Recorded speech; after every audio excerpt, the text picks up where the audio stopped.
Okay. Is this working?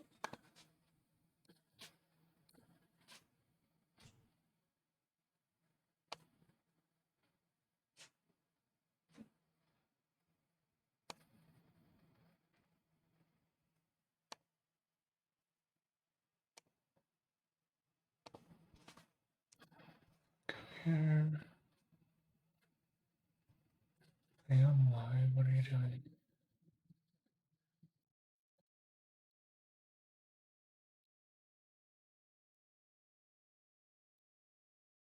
Okay.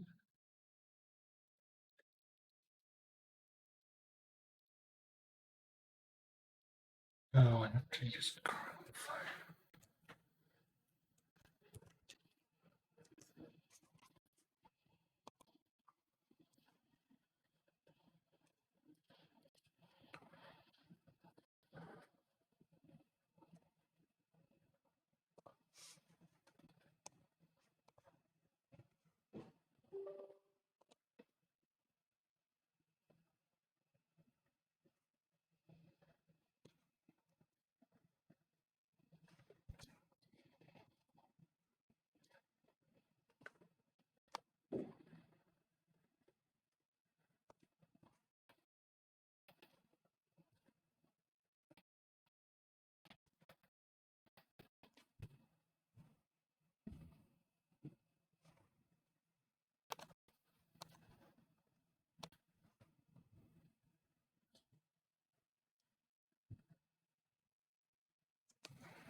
B12, 326.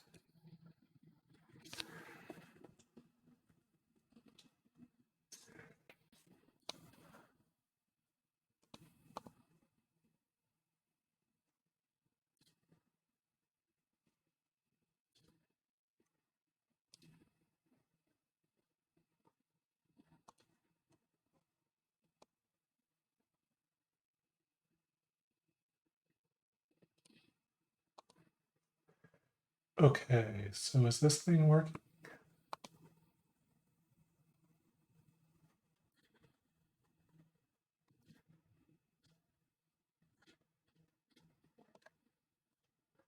Hello? Hello? Are you working? Oh, maybe it's working.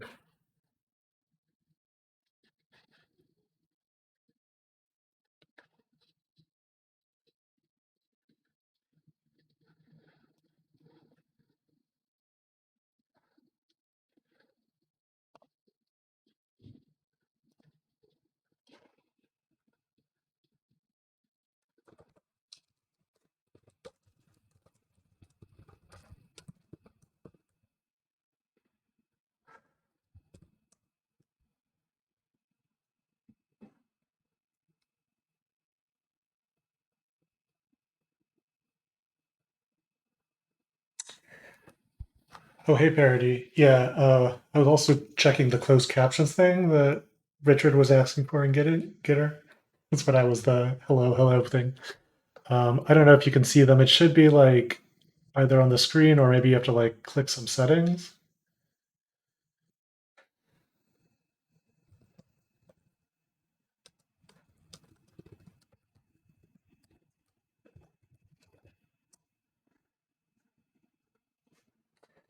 Cool. I think you should be able to turn them on and off even, but I don't know how it works. So hopefully. Um, guess I'll give it a few minutes in case anyone else wants to log in. Cool. All right. Hover on the right. That's what I was hoping for that. And oh yeah, the router. So I do have a new router. Um, I don't. I know the router was a problem because when the stream crashed, it also took down all DNS resolution from the router. So clearly, that's not supposed to happen. However, the router was not the only problem. It turns out there is also a apparently it's like a known bug in like the standard everyone uses them Intel Ethernet cards where if you have it in bridge mode, which I do on my desktop because I have some VMs that are sharing the Ethernet card and that you use bridge mode for that, then yeah, Linux, most well supported Ethernet driver, running VMs, totally normal setup. But in that setup, the Ethernet card likes to crash every once in a while and just stop sending packets for like 10, 20 seconds until the driver notices and reboots it. And yeah, I did not know that was a thing, but apparently it's a thing. And there is a workaround, which is you have to manually disable TSO, what is it, like TCP segmentation offloading or something? I don't know. It's like some flag you flip, and then your Ethernet card works correctly. And yeah, so I don't. That was causing problems even after I fixed the router.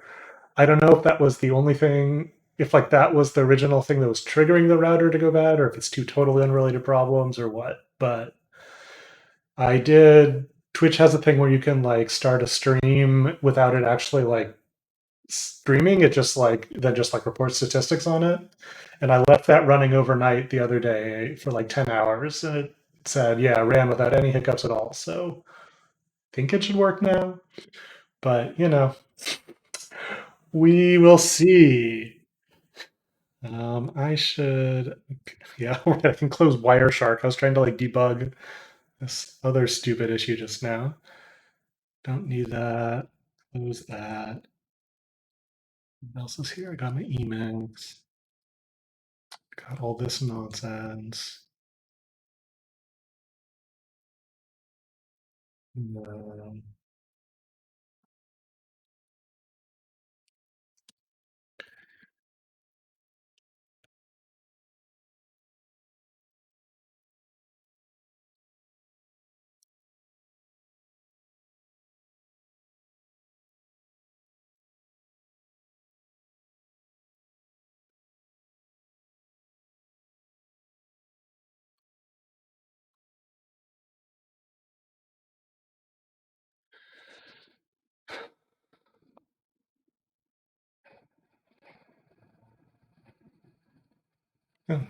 and hello, Graffordia.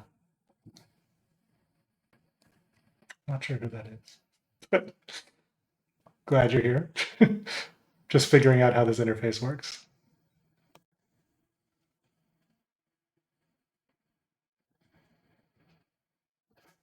So I can either see the chat or see users in chat. That's a weird choice, but okay. Twitch.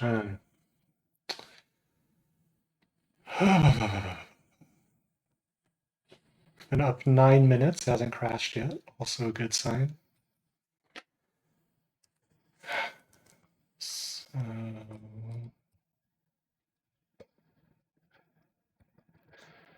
so this is the issue that I want to be one thought would be fun to experiment with. This 1770.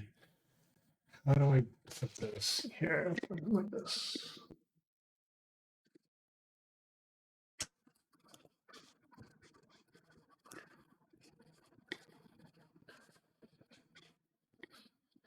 I think that should work. And so this is sort of a funny little mystery. So what's going on is that apparently in just a trivial um, program here, like just calling trio.sleep in a loop, sleep zero in a loop even, that you get then it's generating cyclic garbage, which so what it is. Okay. So yeah, so the way the Python's garbage detector works is that normally, like they're the most objects are freed as soon as no one's referencing them because it uses reference counting. So like every time an object you like have a variable pointing to an object or an object stored in a collection or whatever, then it has a reference count that gets incremented. And when it's no longer, the variable gets deleted because the function that was holding the variable closes, or the container gets cleared or whatever, then it drops that reference, it decrements the reference count, and immediately goes, oh, reference count's 0 now, I can just immediately discard this object. Where that doesn't work is if you have a cycle, because if A is pointing to B and B is pointing to A, then like they can, neither reference count will be 0, but if nothing else is pointing to either of them, it is still garbage that is, your program will never see again. It should be collected. And so the way Python handles that is it has this separate thing called the cyclic collector, which runs occasionally when Python feels like it, and has to like sweep over all the objects in your memory in your program to see which ones are actually still reachable, like from like global variables or currently executing functions or whatever, so that then all the ones that aren't reachable actually can be discarded. They're like the A pointing to B and B pointing to A thing. And that's fine. It's not a problem. Python does that. However, this is sort of a minor issue, but it's a thing. Um, the cycle collector has to pause your program while it's running. And it's a sort of not super sophisticated collector. Like there are fancy garbage collectors, like for other languages, like in Java or Go or something, that are designed for like low latency. And so they'll do things like they'll like run the collector for a little bit, start scanning some of your objects, and then they'll stop and let your code run, and then keep scanning again. So that way, even if you have lots and lots of objects, you never have to like pause and like iterate over all of them all at once and stop your program while it's doing that. The Python cycle collector is not that clever. It does have to pause your whole program every time it runs and then scan over all the objects in your program. So if you have a lot of objects in your program, that takes longer and there's a longer stall of your program. Um, and so this issue that John Belmonte ran into was originally saying, I'm just seeing these pauses in my program and it's sort of confusing. They're happening a lot. And it depends like which modules I have imported. It's very weird. And we tracked it down to being, okay, so what's happening is it's caused by the Python garbage collector running. Is that's what's making the pauses. And the reason like there's suddenly being like large pauses or small pauses depending on like which modules are imported in things is because you have more or less objects in memory. And Python also has this heuristic where if you have a lot of objects in memory, then it doesn't run the cycle collector as often because it knows it's going to take longer. So it's trying to kind of balance it out. So like, so on average, it doesn't, take more than 10% of your program's runtime, but it's in bigger and bigger chunks at a time. So it's like either it'll be lots of little chunks, it'll run often, but for a short time, or if it knows it's going to need a big chunk of memory, or a big chunk of time rather, it'll run for a chunk of time, and then it won't run for a while, and then it'll run for another big chunk of time. And if you have a latency sensitive program that's like trying to like respond to things quickly and it gets unlucky and one of the things it wants to respond to happens, that it just just as the Python garbage collector runs, that's unfortunate. Now you can't fix this entirely, but there is something Trio is doing that isn't optimal, which is that apparently it's generating cyclic garbage like all the time, like every time we go through the run loop. And the reason that's an issue is because Python's heuristic for how often should it run the garbage collector is based on how much cyclic garbage has been generated. So Of course, you don't, or rather, it's based on how many objects have been created that haven't been freed already by the reference count collector. And so if you generate, so usually that means you're generating cyclic garbage.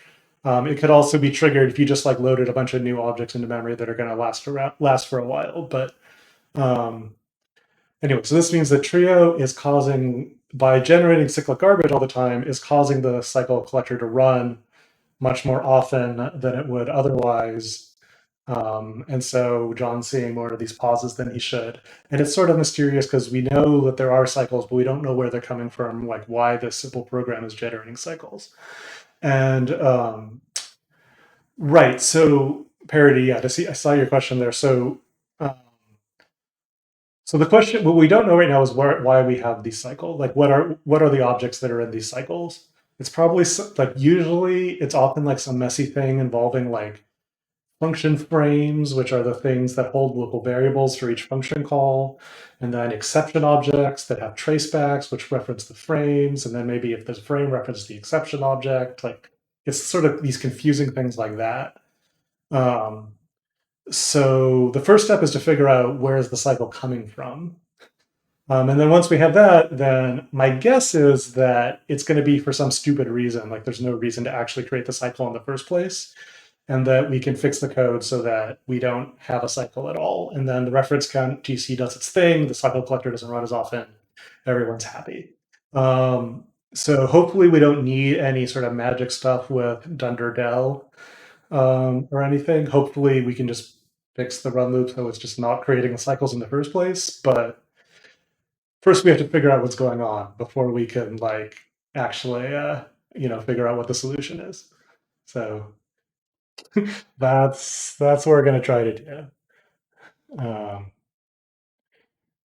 so okay, so let me look at this. So remind myself how this works. So I know I did reproduce this. um, and okay, let me, so I think I've got so all right, so I have this little program that I wrote before. So what it does, so it's just, this is just John's code from the issue.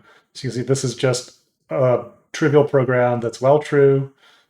Um, Basically, it's just doing this, sleep in a loop. Um, and the clever thing, like there's also this code around it to like check the time and report how long the time was, but I don't think that's affecting anything. And then the extra thing it has is this thing at the top where I enable these GC debug flags, which those tell the Python GC, hey, when you see a cycle, like dump something on standard out so we can, see that that's what's going on. And so I think if I run this program, so that would, what do I call that? Belm GC. So yeah, we see, okay, there's tons of cycles that the GC is, so we see the GC is running, and also it's finding all these collectible objects, meaning those are objects that were in a reference cycle that was garbage and so actually got collected, but wouldn't have been without the cycle collector. Um, so now we see there's all kind of junk in there. Like, one, that last GC pass there found 2,500 objects, and we can see there are reppers here, but it's like, yeah, there's like functions and tuples and cells, which are how Python represents um, like non-local, like if you have nested functions, like a closure, and there's a variable, like the nested function is referring to a function in the outer function scope, then those use cell objects. That's what these things are here. Um, so it's kind of like this output tells us, yeah, there's definitely a bunch of cycles happening in this trivial program, but we have no idea like what are they actually. So that's the first thing we want to figure out. Or actually, I think before that, I want to. Okay, let's simplify this as much as we can. So I said I don't think any of that code is doing anything. So let's just confirm that first. Yep. Okay, so I deleted that code. We're still getting tons of garbage. And there's one more thing I want to try is what if we set the timeout to 0? Does that still do this? It does. Okay. So that the reason that might matter is that inside Trio, um, the if you do sleep 0, then it uses this special case um, code. So it doesn't even create a cancel scope or anything, I think. Let me remind my, and let, except maybe checkpoint actually does do that. Let's see, core checkpoint. Okay, so it does actually use a cancel scope anyway. So what, the other thing, we can simplify it even more and say, what happens if we do trio.low-level dot or cancel shielded checkpoint. So this is a special function that doesn't create any cancel scopes or anything. It's like the simplest possible, like pause for a moment, then come back, like let the run loop do its thing. Um, and so this will help us tell, is it something about the like cancellation and the sleep stuff, or is it something about like the run loop itself? And yeah, the while loop, I don't, we'll look at that in a minute. Yeah, maybe we can get rid of that too. But first I just want to, see. Aha. So now we see that is not causing any garbage. So the cycle collector ran a few times here. But then like the steady state is that it's not running anymore. And you can see most of these, it didn't even collect anything. Um, it's like, 0 unreachable, right? Um, so that's saying, yeah, there was no garbage. There's just, more objects being created. So it ran the cycle collector just to check if any of them were garbage. Okay. Oh, but I can't control C it because the cancel shielded checkpoint does not check for cancellation, as the name says. So um, I can't cancel it. Okay. So it has something to do with that sleep 0. So this suggests it might be the same as this other bug. Um, so this is the one that Richard Sheridan filed. Not sure if he's in chat, but hi if you are. Where you can see, reference at the bottom of that issue I was just talking about, where he has a different test program where depending on if you have a cancel or not, you get some cyclic garbage. So interesting. Okay, so that's one thing to know. And then yeah, I think Parody, you're right. Let's try to see if we can get this even simpler so we can capture just like one run and see, because then if we can find, we want to sort of minimum. Next question is going to be to like look at the objects that made up the cycle and see if we can figure out um, like where they came from and what their references are and stuff to make the cycle happen. And that'll be easier if we just we have fewer objects to look at. So if we can do it with just like one run, that would be nice. So it's still found 2,500 unreachable, and that's with this sleep 0 once. I'm gonna do the collect before as well, just to make sure. Yeah, okay, so apparently that's great. What happens if we do it inside here? Can we narrow it down? Like maybe that's collecting like all the trio.run stuff as well?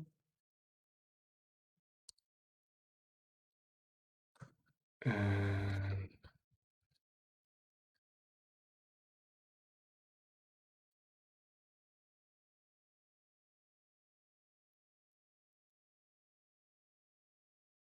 okay.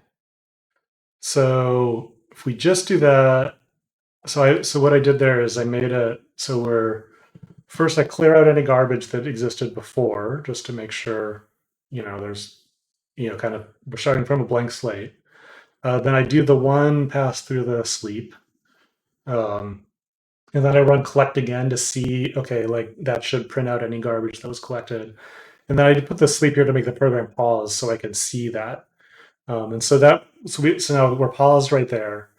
So we can see, so first here, that was the previous one. So that there was some random junk that it got collected. And then, so here it looks, I guess these 9 objects are reference cycle that's caused by sleep.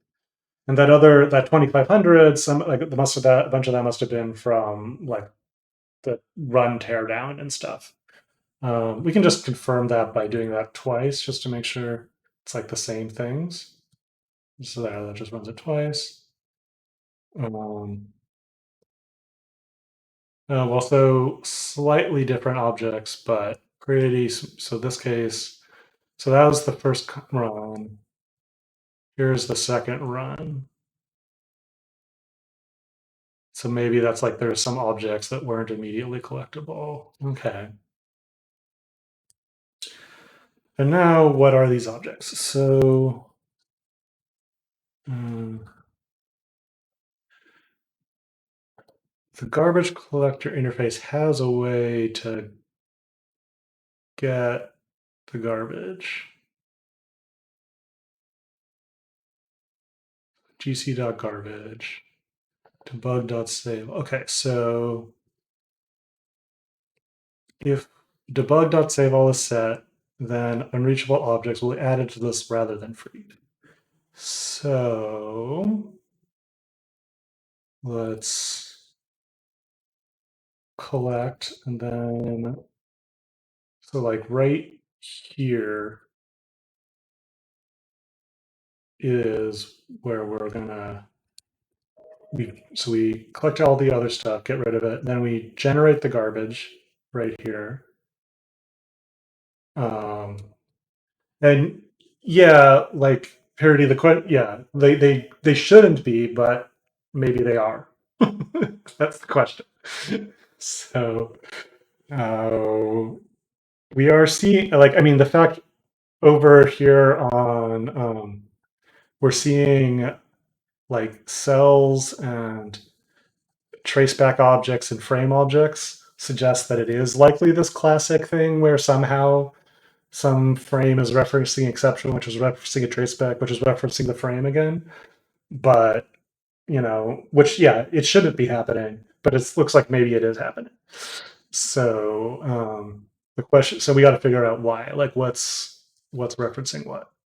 So, all right, so we're going to set debug.save all, then we get it, that will let us get access to the debug save all. Let's do that twice just to like get all the, what does that do just to see? Or yeah, we don't even need to do that dance anymore. We can just put breakpoint. Fancy new Python features. Okay. So yeah, that found a but why is there value errors? What is going on here? Looks different.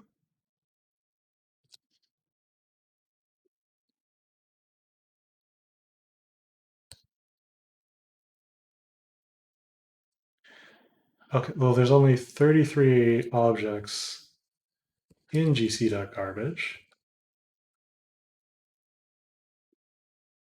Oh, okay. So I think when I set save all, it disabled like it overrode the stats and debug stats and debug collectible. So it didn't print any information about this last call to GC to collect.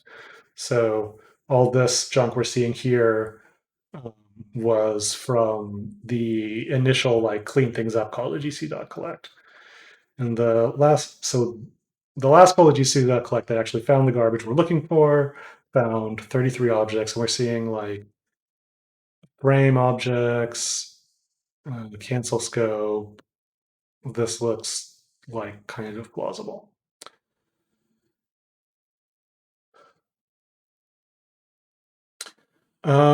So our instrument, so I don't, Trio's like main instrumentation interface is all disabled by default. And this you can see in this program, obviously I'm not like setting up any special instrumentation. Um, well, I'm setting up the GC standard library modules instrumentation, but that shouldn't affect anything. Like that's its whole point is to not affect cycles and show you what's going on.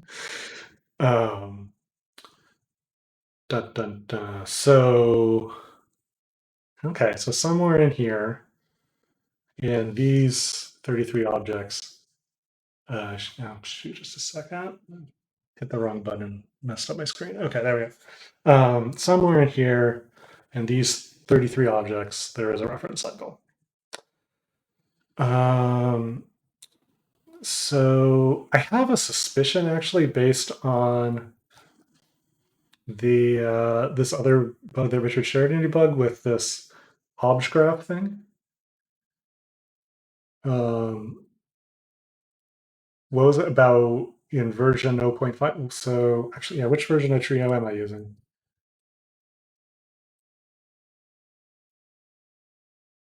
Um, so what's version 0.5 of what?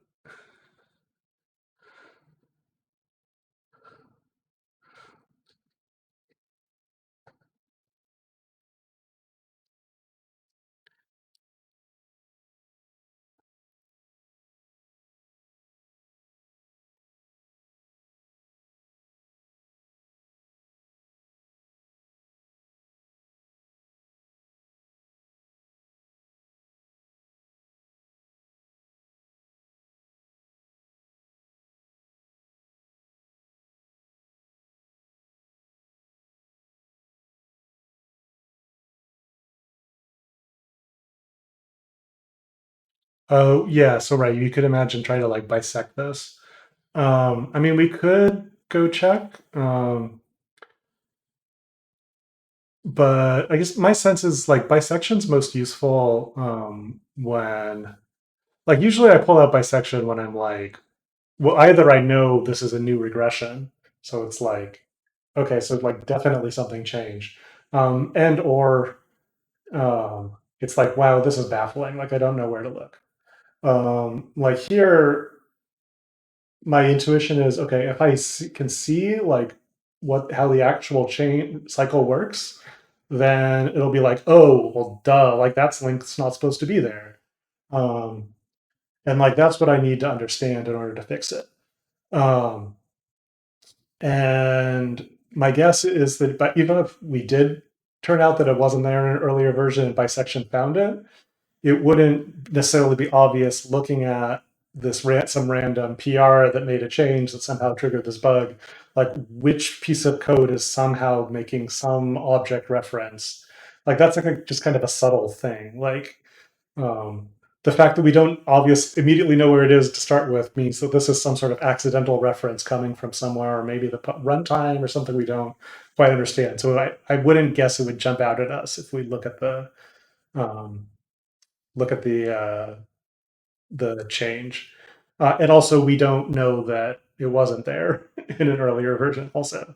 So we'd have to go do some investigation to figure that out. So, dum, dum, dum. So I didn't know about this. So this is why, and also right, and like in this case, like I know how to reproduce it. I know that I can get the objects. There's only 30 odd of them. They're on my computer in memory right now. I should be able to figure out what's going on there. Is my intuition. Um, so that's why I'm taking this strategy instead of trying something like bisection or search over history. Try to figure out where it was introduced. Um, okay, so yeah, so our problem now is, like I said, we've got these 33 objects, and we don't really understand what's going on to create a cycle with them. So I was thinking about this earlier. I was thinking, well, wouldn't it be too hard to write some code to like walk over the the reference graph the same thing, basically the same thing the GC does, and like find a cycle and just print out like, okay, here are the objects and they're that make the cycle. Because probably some of these things are not even, they're like random stuff that was dangling off of the cycle. Like, does that make sense? Right? Like, you have like your cycle here, object points to object points to object points back to the original object, but then also everything that those objects point to also will becomes uncollectible. It's sort of pinned in memory by that cycle until the cycle gets collected, but it's irrelevant to the cycle. It's just like extra like stuff that got carried along with it. Um, and so seeing which of these objects are actually part of the cycle, and then we could like poke around at them, in our debugger and see like, why is this pointing to that? What are the actual fields on this object? Would be useful.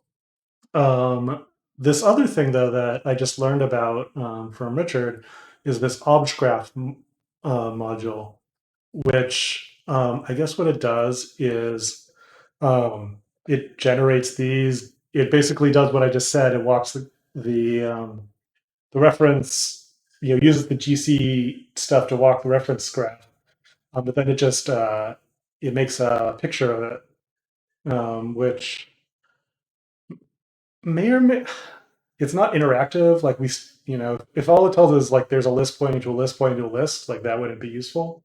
But in this case, it might. So I'm going to try that first. And then if that doesn't work, we can see about writing our own garbage collector and to look at and examine the cycle interactively. So we've got that. I think I can just do it here actually. Instead of the breakpoint, I do import objgraph, or let's capture the garbage. So make sure it's just only the garbage we wanted.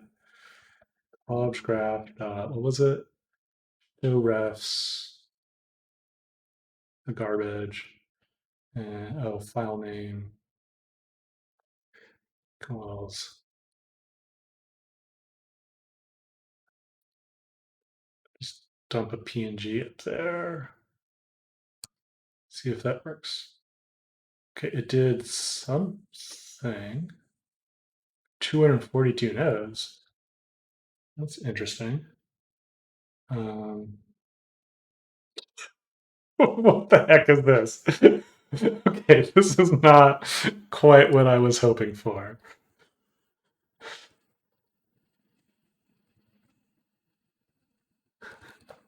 Why is it 242 nodes? There's only 33 objects involved. Maybe show refs doesn't quite do what I think. Let me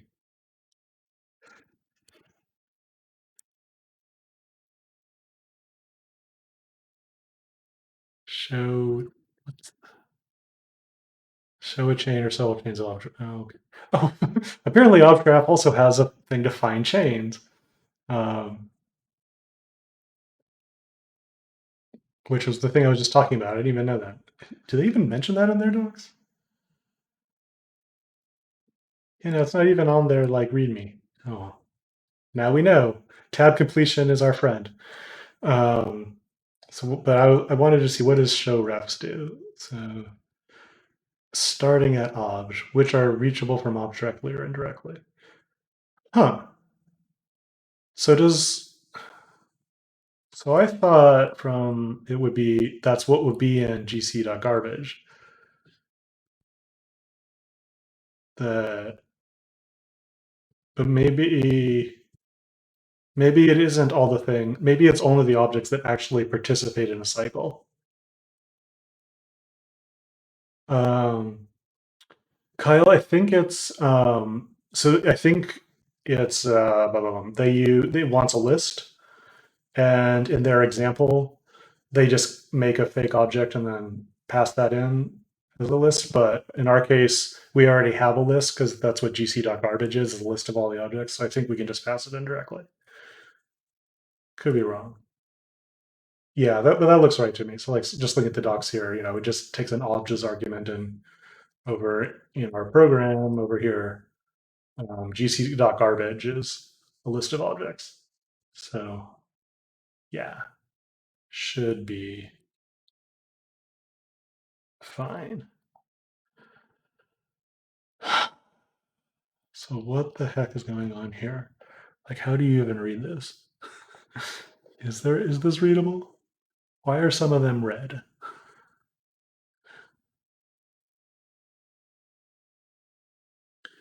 Did the docs here tell me anything? File name.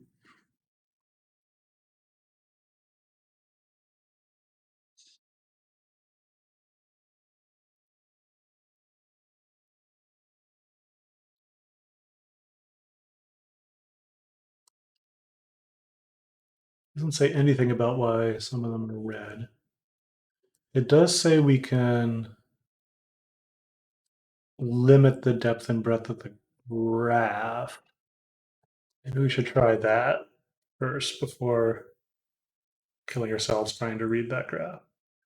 So if I make a, what was it, max depth, what? Well, let's just try max depth equals 1 first. See how that works.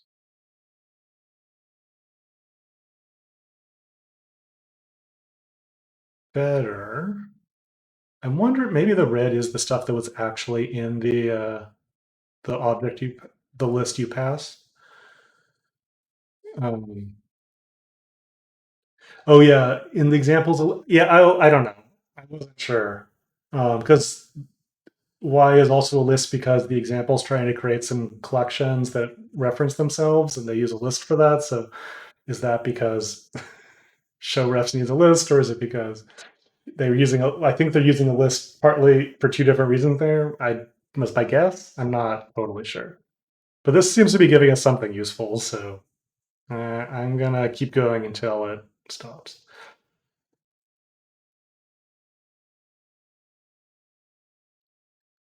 Um, so yeah, GC does reference the list, and actually, at that point, now we make this making the G local variable.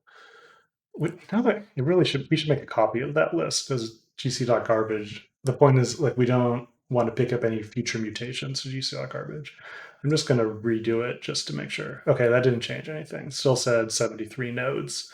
Um, but um, but yeah, but anyway, yeah, but I think that's all fine because the object graph thing only shows like the objects you pass it and objects that are reachable from those. It doesn't go out finding other unrelated objects that point, like it's only outward links, not inward links.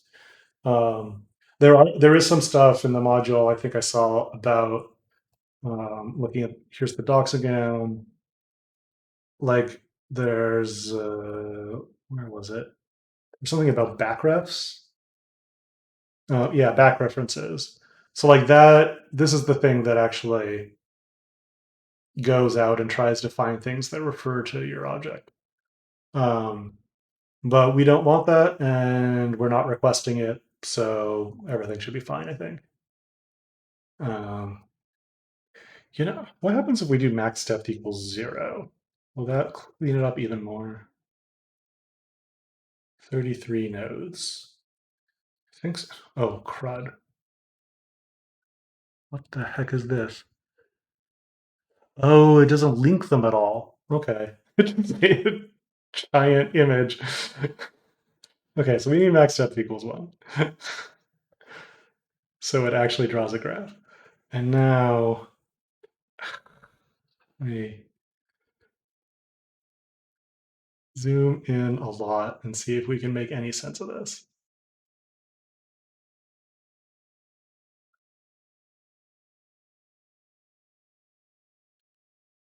Like there's gotta be a cycle here somewhere. Where is the cycle? Oh, here's some cyclic stuff. So up at the top here, GraphViz has, oh, I don't want that bar. How do you get rid of that bar? Image viewer, what are you doing? Right, I'll just do it like this, fine.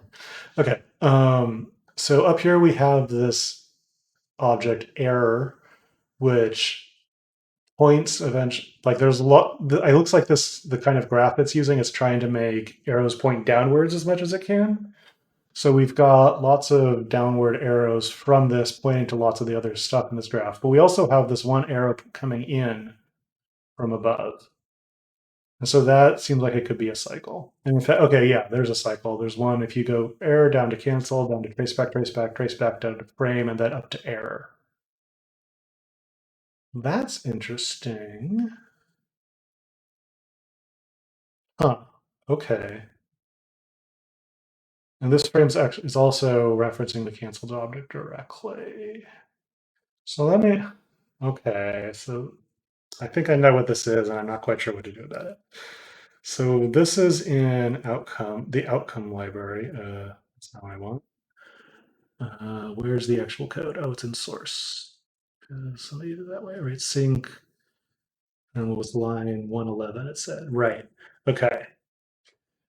So what's going on here is these outcome objects are like there's lots of times in Trio, since it's this like runtime library where like a task is suspended or starting again, where you have to like say, okay, what was the result of that operation? I need to like, instead of like just having like a return value or raising exception, I need to actually capture that in an object that I can pass around somewhere else, hand it to another thread, hand it to another task, whatever I'm doing, and then kind of resuscitate it, turn it back into a return value, or raise it as an exception, like whatever the actual outcome of that, whatever we did was. Um, and in particular, when a task goes to sleep in Trio, then when you wake it up again, you say, okay, and here is the result of the operation you were waiting for, which is created as like an outcome object that's either a value that is like becomes like a return value from the low level sleep wait for something to happen function, or it's an error object, which is this one we see on screen right here, which holds the exception that should get raised. And in this case, it looks like we're using that to inject a canceled exception. So I'm going to pull up Trio again, show you the. So if you do wait, or no, actually, it's in traps. Right. So this function here is the one that ultimately like is what this line of code is what runs like every time a Trio task goes to sleep, basically. There's a few special cases where it doesn't use this. In particular, I showed you that cancel shielded checkpoint earlier when I was trying to see how simple we can make it. That has a special case. It uses a different function to go to sleep because it's just this like hard code to like just yield to the scheduler and come right back without going through any of the normal like scheduling machinery, without any waiting for something to reschedule you. But most things go through this function here. And what it does is it's kind of a lot packed into this line. So the way this works is that the task goes to sleep, it like passes a message out to the scheduler, the Trio scheduler, to say, okay, like here's the information you need to know to like wake me up again, or if you need to cancel me or whatever, like this is how you do it. And also, telling it I'm going to sleep here and not in that other function, like it's in this one. So we make this wait task rescheduled object. That's this message we're passing out to the scheduler saying, yeah, I'm in wait task reschedule. That's the name of this function. That's the kind of sleep I'm doing here, right? And we pass out some information, which is basically the arguments that were passed to the function. And then this await async yield thing is the magic way to say, okay, take this object and suspend the current task, and here's the object you should pass the scheduler when you do that. And that is deep magic.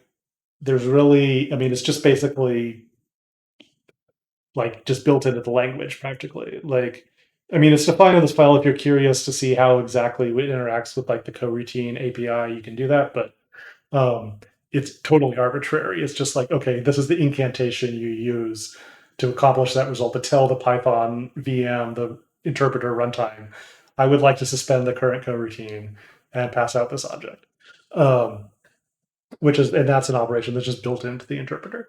Um, so, and then what happens is this returns whatever the scheduler passed back in, which is always going to be an outcome object. If we go look at the actual scheduler loop, you can see there's this, it's a little bit hard to see here because there's all these special cases we have to cope with. But ultimately what's happening here is, so next send function is like it's like if you're using a generator, you can send in a value by calling the generator object dot send, and then you pass it an object. So this is basically calling that function, and it's passing in this next send object. And the next send object in most cases is one of these outcome objects. There's some notes on that here on why we so what it is like there's either the return value or the error. We have that represented in an outcome object inside the scheduler. Now we want to tell the task, all right, wake up again, and here is the outcome that you should use. And the way the generator slash CoderSheet API works in Python, you could pass in an object or an exception directly using either the send or throw methods, but it turns out the throw method is super buggy.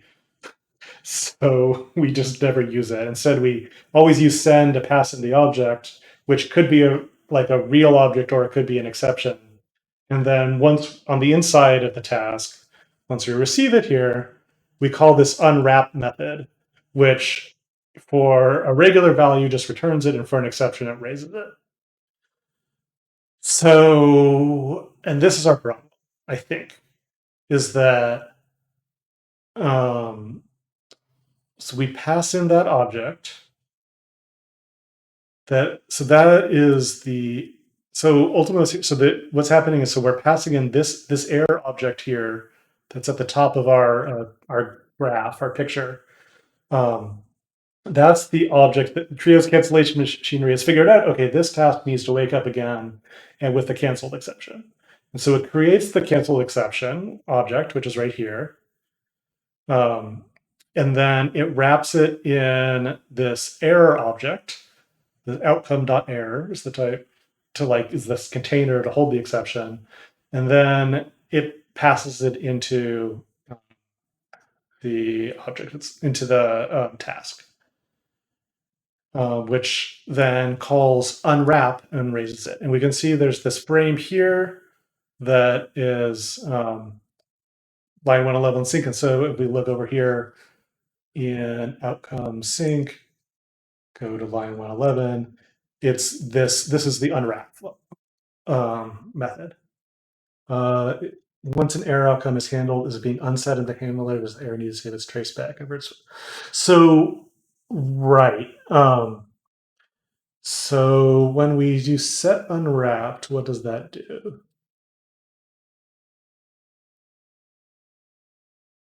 Okay, so interesting. Right. So, right. So this is not.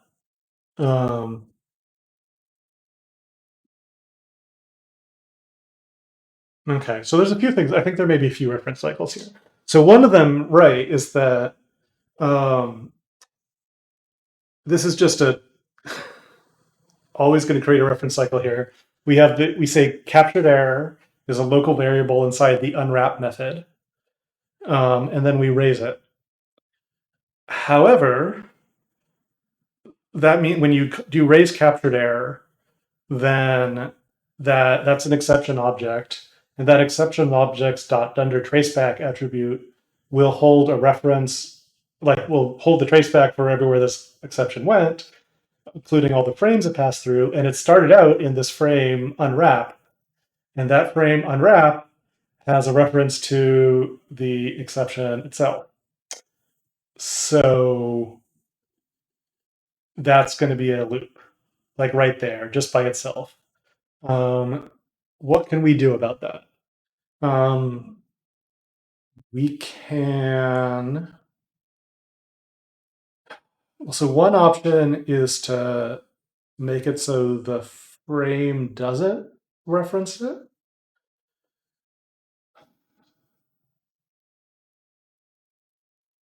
Okay, like there aren't a ton of options, but there are some. So what are our options? So like, loop first loop that we found is that unwraps frame to captured air local to um, trace back to unwraps frame. So we don't want to do with traceback none because there might be a traceback in here on the exception already that we want to preserve. Um, so this happens with something like if you use trio.toThread.runSync, right? That calls a function in a thread, which might raise an exception, and then whatever comes of that eventually gets passed back into Trio. And if you go into a thread, it runs some code, then that code raises an exception. It gets a traceback through your thread, hits the top of the thread, and then the exception gets moved back into Trio. Then you want to keep the traceback through the thread. You don't want to like throw away the existing traceback when you unwrap it. But we could, so yeah, I guess there's two obvious ways to break the air loop. So one would be option one is uh, delete reference to captured air in unwraps frame. So that would break break this link right here, this first link. Or option two, right? It's what, yeah, you just said parody. Should I call you parody? I don't know. It's always a little weird. Everyone's got different nicknames. Anyway, but yes, that's the other option would be to delete the traceback refer the yeah reference. Delete unwrap from the exception traceback. Hey, Mark. Yeah. If you have a preference on what I call you, let me know. But otherwise, I will pick one at random, I guess. So yeah, so both of these things are possible. So to show you, the way you'd implement the first one would be like, well, actually, so they both would be so like try raise it and then but then because so when you raise it like that's like you have to do that, you can't not you have to raise it and that creates the loop no matter what you do. So you have to let the loop, because Python's going to make that loop and then you have to fix it up again. So one option would be so once we've done the raise, the exception is now in flight, we can pause for a moment at that, after the traceback frame has now been added, and we can delete the reference to the captured error. So this would be option one. So now, once this continues, the exception will keep going, but now there's no longer a captured error object inside this frame. That variable is gone, so the frame no longer references the exception object. There would be another problem there, which is that we're still referencing self, and self references the exception object. So that's you can see switching over to our graph here, the frame here is pointing to both directly to canceled and also directly to the error object. So we'd have to actually do something. I guess we'd have to do something like this, which I guess is fine. It looks super weird. Like when do you ever delete self inside a method? But like it's legal Python, it probably works. Um, so I mean, so we can try this. So let's see, Python path.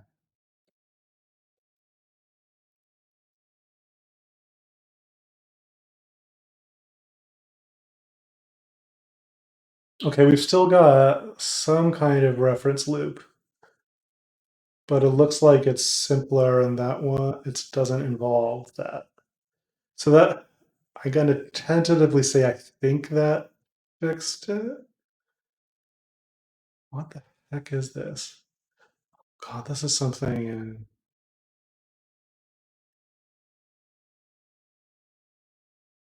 Ugh. Okay, this will be fun to dig through. This is something in the multi-air filtering code. But okay, but the point is, like, so I think this is like a sub. I think this was another like the other like right half of the graph before that we didn't look at. Um, so I think this is a second set of cycles that we can track down later. I think it, we just see, it only 34 nodes in the graph this time, and it was 73 before. So we've gotten rid of some of the garbage nodes. So that's good. Like we can also see if we don't del cell, it's back to 73 nodes, and you get to see the graph is huge again. And how do I? Okay, yeah, there we go. So now we can see this outcome sync frame. That's the unwrap method. Only has one thing pointing up directly to the error object, but not now the one that was pointing to the canceled object is gone. So, okay, so like that's sort of confirming things are working the way we expected, because that time we deleted the direct reference to the cancel object, but not the reference to self, which is the reference to the error object over here. Okay, so that's option one. The other option would be to fix up the traceback, and that involves some magic. So, oh, shoot, can we even do this? I think Python does some weird things with tracebacks that might defeat us, or maybe not. So I think if we do it from, so we can get the exception, or we don't even need to actually, right? We have captured error here. We know that's the exception object. We know it's under traceback is the thing. And the way tracebacks work is that they're a linked list. And so the dunder traceback points to the first entry in the list, the first entry in the traceback, which is the topmost frame. And then that has a pointer to the next traceback object, which is the next frame down. And it keeps going until you hit the end, which is like the innermost frame. In this case, it's the outermost frame that we just added. We just added it. We know we want to get rid of it. So what we want to do is we have this linked list going A to B to C to D, and we want to well, yeah, see, we want to like drop the first item from the list. We want to switch the head pointer instead of going to the first item to go to the second item. I don't know if that's an interesting idea though with traceback. So one thing that we could do is do. So does this make sense? This is kind of a pretty obscure line of code, but what it's doing is saying the dunder traceback points to the first item in the list. That object's TB next points to the second item on the list. So we're going to make dunder traceback point to that second item directly and skip over the first item.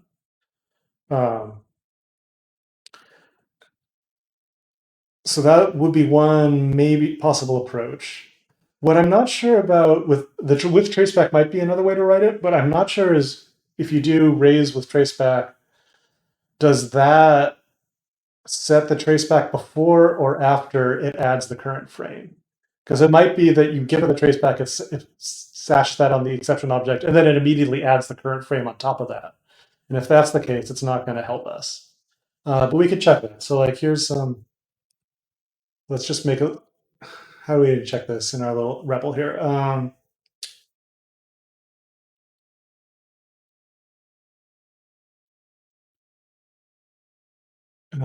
We'll make an exception.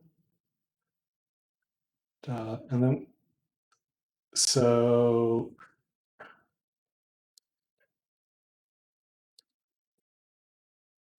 I think if we do it like this, then the question is whether or not when we call F, are we going to see F in the traceback? Does that sound right to you?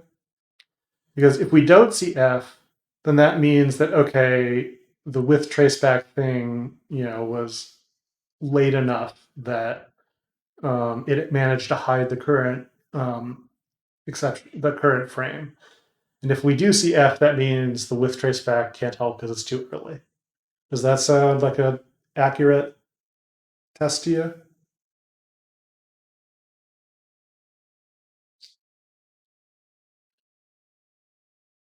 All right. Moment of truth then.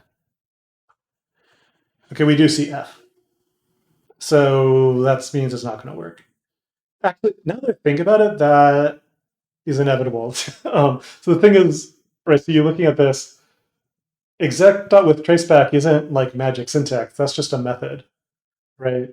So I think what it is like it just assigns the object you passed it in a traceback and then returns it.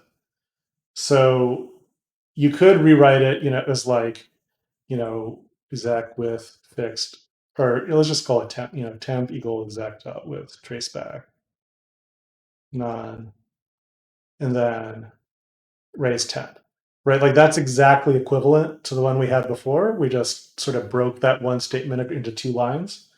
And if you do it like this, you can see, well, obviously the with traceback isn't going to do anything. Um, or anything useful, right? Like it'll just set it back to it'll set it to what it was before, and then it'll be before the raise ever happens. And there's no way it can affect what the raise does. So yeah, okay. So that doesn't help. Um, but what we can do is mutate dunder traceback after we've raised, which what this finally does. However, I think this might not work because of another even more super obscure thing. Let's just double check. So yeah, so we still got that reference cycle, still 73 nodes. And if I go over the graph, yep, we still see this frame here. The canceled object up here still has a traceback that points to that. So why did that happen? I think what's going on is that, like, historically in Python, tracebacks and exceptions were tracked separately. So there was no dunder traceback in Python 2. I don't know if anyone remembers back then, but in the dark ages of Python 2, exception objects, if you just had an exception object, there was no way to know its traceback. You had to pass around the exception object and the traceback separately. And I think that in the interpreter still, when an exception is in flight, it tracks those separately. And it's only when you catch the exception, then it takes the traceback object and assigns it to dunder traceback. Yeah, exactly. The exact info tuple, which inside the interpreter is like a C struct with 3 fields in it or whatever. Yeah. Um, so right here, we are we sort of pausing while the exception's in flight to fix up its dunder traceback method. But then later on, when the exception gets caught, the Python interpreter, we didn't fix up the actual traceback that the interpreter is tracking separately. And so then when the exception eventually gets caught, then the interpreter saves that onto the exception object, and that's it's too late. It overwrites our change. Um, so that's why that code isn't doing anything. Now I think there is a way to do it that might work. So I think if we do except and then raise, and so this is a obscure hack. Let me just see if this does anything. It didn't do anything.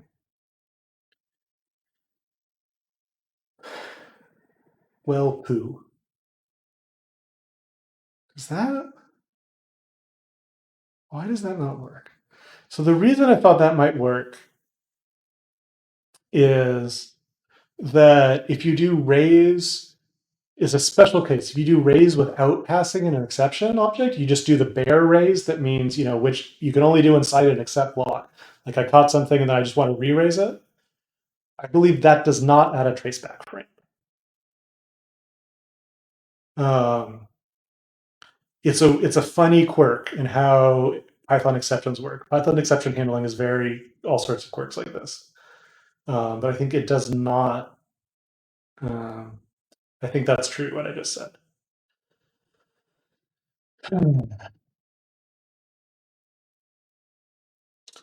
So, but this isn't working, and I don't know why not. Then um,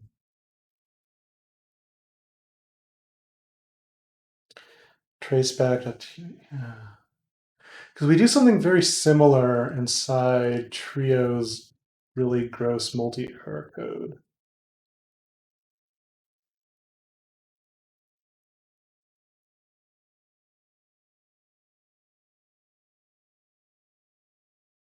Don't we? I thought we did something like this. Or maybe inside nurseries? Ah, something. Okay.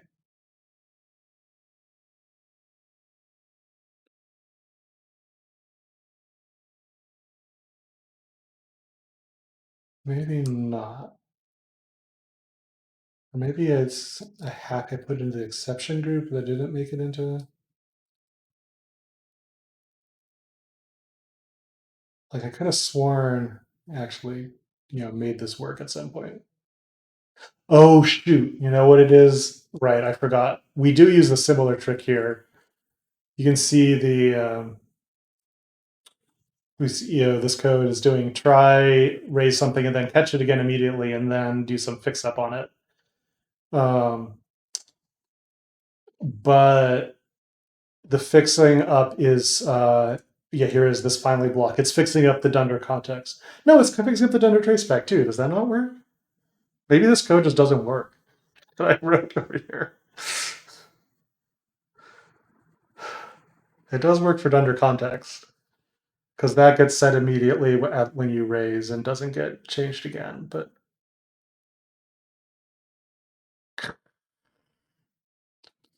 okay, so what are our options then? So the annoying thing is you cannot go mutate sys.execinfo's traceback. That because it's a read-only tuple. You can't change what the interpreter is gonna reassign to the object when it eventually gets caught.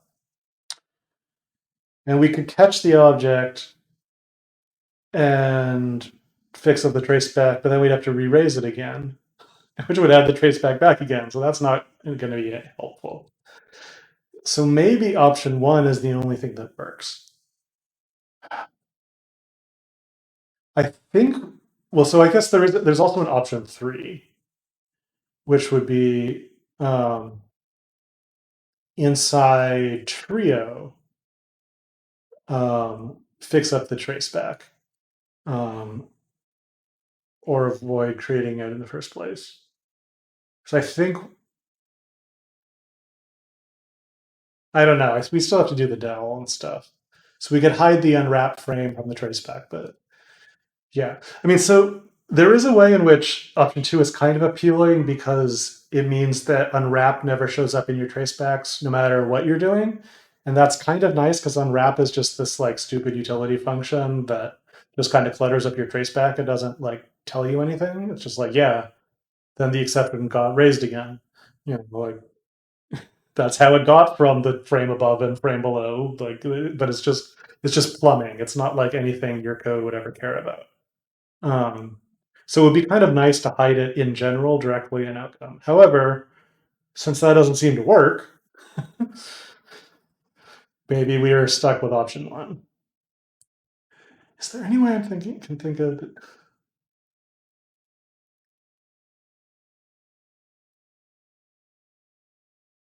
Yeah, I mean, I guess we could.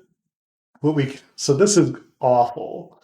What would be technically possible is in Trio after unwrap, you can't hide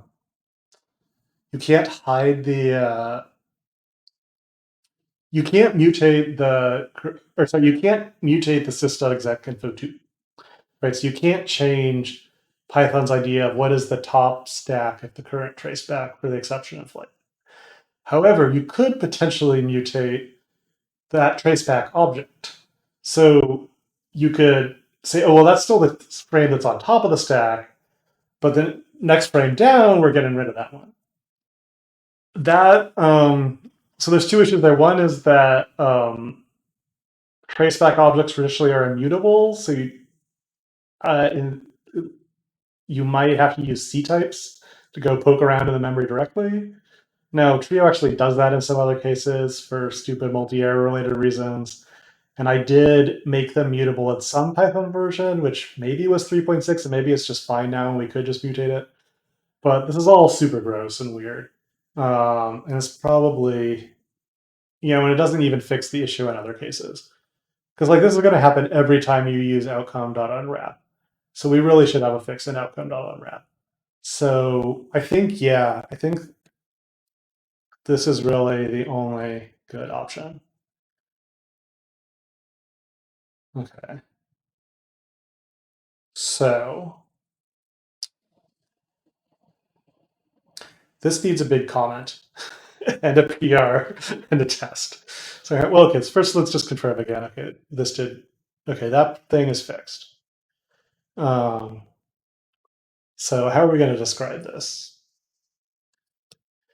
We want to avoid creating a reference cycle here because the cyclic garbage collector adds latency to Python programs. Well, let's see. Python does collect cycles just fine, so it wouldn't be the end of the world if we did create a cycle. But the cyclic garbage collector adds latency by their programs, and the more cycles you create, the more often it runs. So it's nicer to avoid creating them in the first place. See, then what was, this issue has the details. For more details, see. And then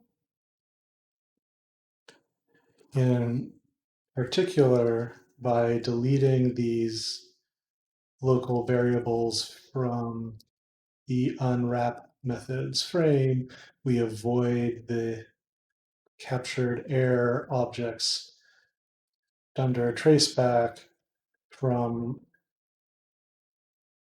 indirectly referencing captured error. Okay, I think that explains it. Oh, how about using a weak ref? What about using a weak ref? What I don't quite know what a weak ref would do for us here. How we could take advantage of it. Yeah. While you're answering that, I will try to think how we write a test for this. So the big thing we want to do is, so where are our tests? First of all, here they are. Test sync unwrap. Well, let's make a new test. So def test unwrap error. Oh, it's error dot unwrap does not create reference cycles. So how are we going to do this? So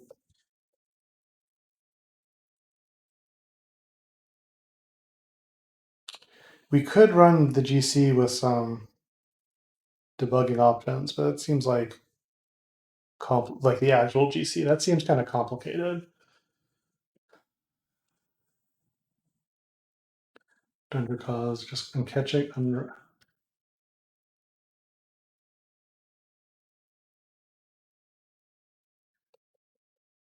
Well, so you mean like don't actually raise the actual, like in wait task rescheduled, instead of raising the exception we passed in, create a new exception, set its under cause to that the exception we was passed in, and then raise the new exception. That in theory would be possible, but there's two issues. So one is, we need to like inject the right type of exception. Like, if we're trying to inject a canceled exception, it needs to be a canceled exception, not just like a wrapper around injected exception, with its under cause set to canceled. And the other thing is that just adds, that would be like super user visible. Like you'd have to like change, like things like when an exception passes between tasks, it would end up getting wrapped in multiple layers of this thing, and like it just seems like it would be kind of awkward to work with and lead to like weird, hard to read tracebacks and things. So I think that's probably not the best approach. It's my intuition. Does that make sense? Um, I'm also not. Would it even fix the issue? Um, I'm not sure it would because then we'd still have to create the new exception object. I guess if we were just careful, I mean, we'd still have to be careful not to make sure unwraps frame didn't hold any reference to the this new wrapper exception, which is possible, but we would have to use like the same trick. And I mean, we have to, like create the object, set up a stutter trace back, raise it, and then delete it or something like the same thing we're doing already. So I don't think it would actually simplify things either. Um, uh, yeah, so another option would be I think there's a simpler version of that, which is instead of calling unwrap, you could like inline unwrap, right? So like just because like unwrap is very simple. It's like if it's a value, return it, else if it's an error, raise it. Those are the only two possibilities. So you could instead of calling unwrap, you could check: is this outcome I've just got, is it an exception? Is it an error? And if so, we will just raise it directly instead of delegating to unwrap to do the raising.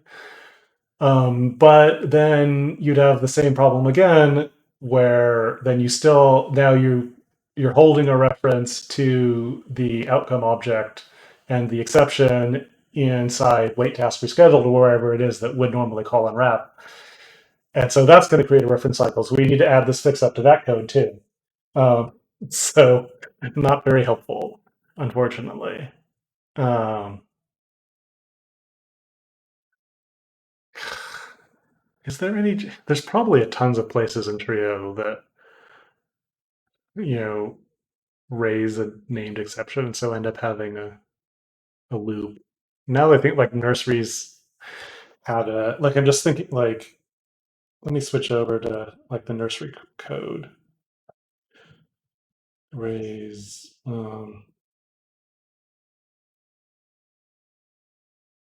so like right here we like raise remaining error after cancel scope. Um like that's an object that's in the frame. We're probably gonna have to add a similar kind of cleanup here, like so you do like del remaining error after cancel scope. Um, and that's kind of funny. It's ironic because some of this stuff, like this nice name of remaining error after cancel scope on its own line by itself, was actually stuff that John Belmonte, um, sort of spearheaded adding to make our tracebacks look nicer. I did a blog post about it like a year ago or something. Um, but it turns out that that's now related to John's new problem that he's running into. Programming, huh? Um, okay, so yeah, so I guess this is actually a pretty generic issue. We're going to have to go like do audit to find the other cases. Um, but first, let's figure out how to test this first fix inside outcome. So, well, let's just set up the scenario first. So, like, we make an exception, we wrap it in an outcome.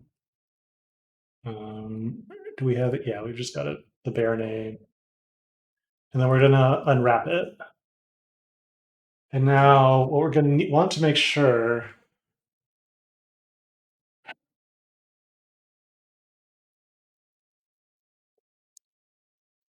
so we'll unwrap it.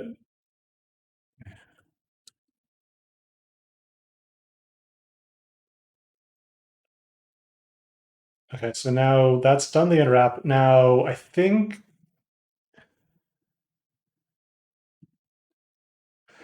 how using a nursery causes the GC issue to go away. See Richard's comment.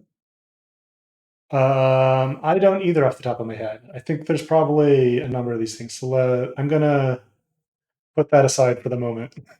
and think about it after we found one issue.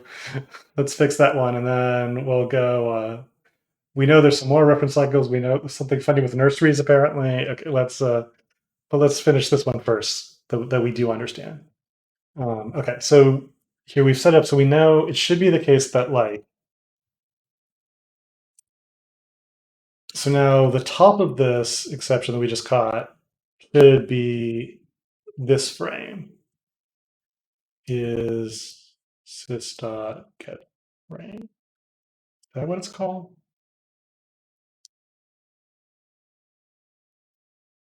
Yeah. Um, is that right? How do I run the tests here?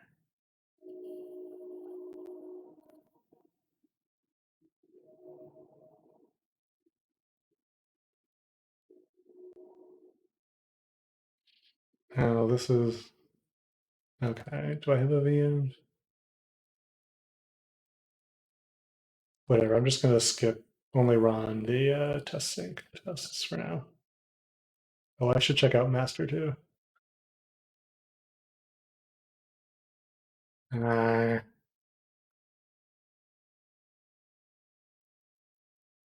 not update.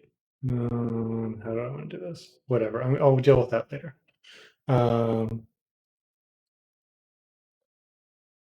So okay, so we're getting this warning about because like I guess the test async um, module inside outcome uses PyTest async IO because that's more convenient than using depending on Trio just to run the test for this module that otherwise doesn't depend on Trio at all. Or async IO for that matter, but async is in the standard library.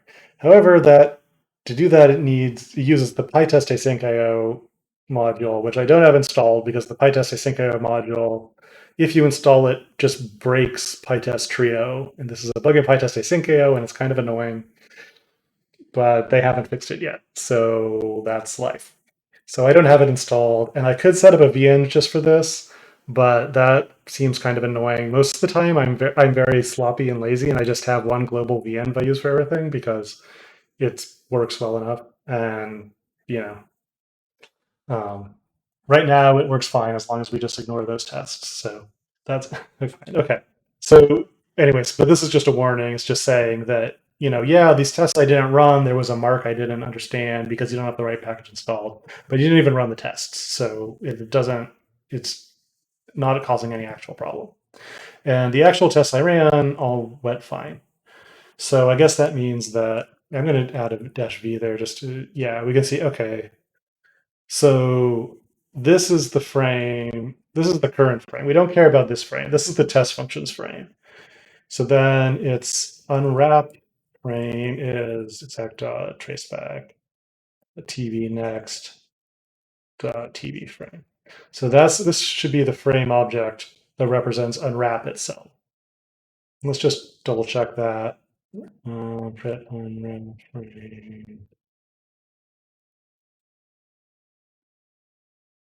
See what that says.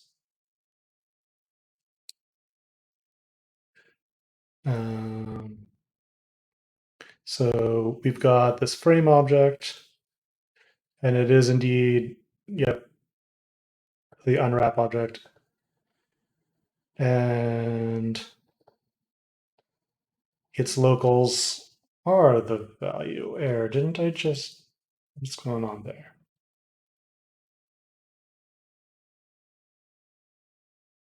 How is that happening? Am I not running this code?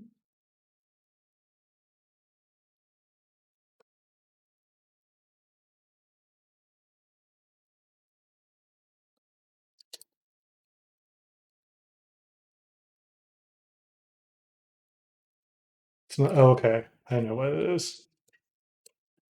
There. Aha, okay. So I just wasn't running the tests right, so it was running the tests against my installed version of outcome rather than the version of the current directory. Okay. So now that I fixed that, all right, and we do in seed see that, okay, in the old version of outcome, um, this frame object had references to the error object and to the exception itself. In the new version, wait, no, the new version's the same. Well, shoot.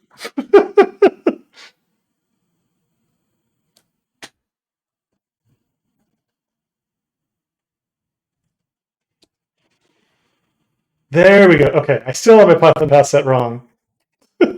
Everything I said was correct, except there was actually no, it wasn't actually true on my screen. My diagnosis was correct. I just still had it wrong. Okay, so now see, cleaning up here means that our test code, that this code that we just added to unwrap actually ran. We can see the print statement. I mean, now the dells are happening, and indeed, we still have this frame object, but now it has no locals. Um, so that's good. That means, okay, at least it is working and we can see it. Now, how are we going to turn this into an actual, like, useful automated test? Um, I guess, well, let's just, since this is weird and fragile, let's assert our assumptions. I think it's, I think that's how you check the name of a frame object. It's just obscure Python nonsense. Um, if you don't know that off the top of your head, you can look it up in the docs, or what I would more likely do is um, in the REPL, like just like here's a frame object, and then what are its attributes? Um, so you can see like here's f locals is the one I was printing out, which is just a dict of all the locals. F code is the code object, which is like the bytecode and metadata about it. And it turns out that object is the one that has stuff like the name of the function on it. Well, so here it's, there is no function. I just pulled a frame out of the REPL. So it's that special magic module name. But yeah, these are the magic attributes that are like things like how Python prints tracebacks. It's by looking at these attributes and pulling data out of them and printing it. Yeah, you can use inspect too, but it's just, convenience code that does the same stuff and maybe other stuff too. There's not much, I don't know. There are things in inspect that are useful, but I don't find it's, if you're just like, if you're at the point where you're like, I need to work with individual traceback objects and care about like what exactly they're referencing and things, then like you've got to be like thinking in terms of those exact objects. And these are all public APIs and things, so adding an extra layer of interaction is like really not going to make anything clear. It's just going to obscure what's going on. So um, okay, so and I guess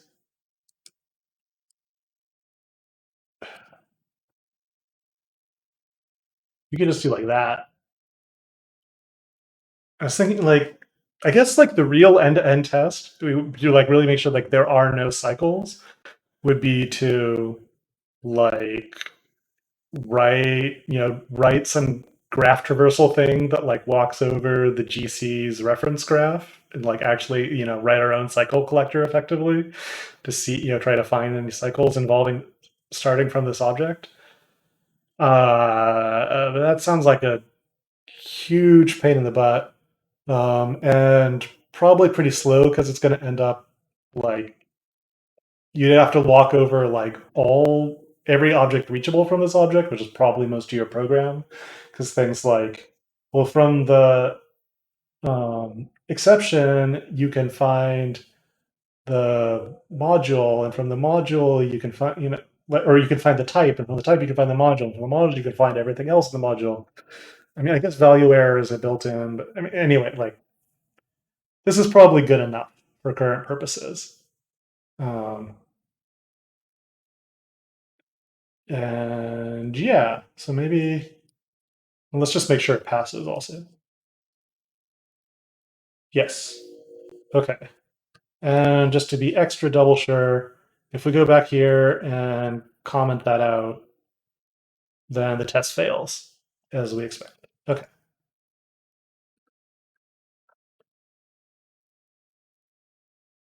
This is kind of an obscure test. I'm trying to think if I should add any comments.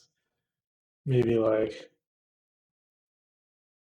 we'll see comment in error dot unwrap or Y reference cycles are tricky.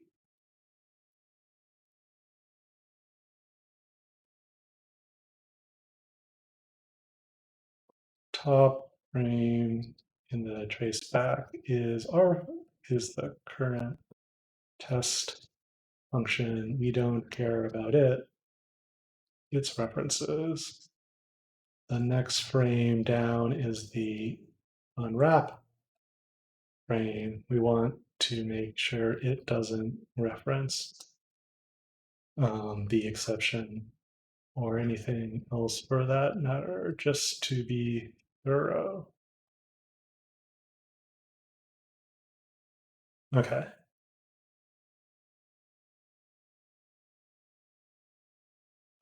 Yeah, that would be another option. It's like I would be a little bit nervous that, like, the fact that you have to check two different things, and then you'd be worried, like, well, okay, but what if there's like another object that references one of those objects, so it's like an indirect reference. Whereas if there are no locals, then there is definitely no path from any local to back to the exception object. It is a stronger test than we need, um, which I could be an issue later on if unwrapped needs to like get changed so that it has more locals. But A, I don't think that's very likely, and B, if it did happen, because unwrapped's like so trivial, and B, if it did happen, that it's not. It would be pretty obvious how to like fix the test, right? Like this is like obscure code, but it's not complicated code. Like there's only like a few lines of code in each place. Like you could just fix it. If unwrap changes, we could update it for the new invariants pretty easily. So that's why I wrote it this way instead of the way you suggested. I did consider that though. Yeah. Okay, so now let's make a branch. No ref cycle in unwrap. Sure, call it that. Um, remove void creating a reference cycle when calling error.unwrap. See, this is a different repo entirely from Trio, so I'm gonna link instead of trying to, for why we want to avoid this. Or this invoking collector as often. See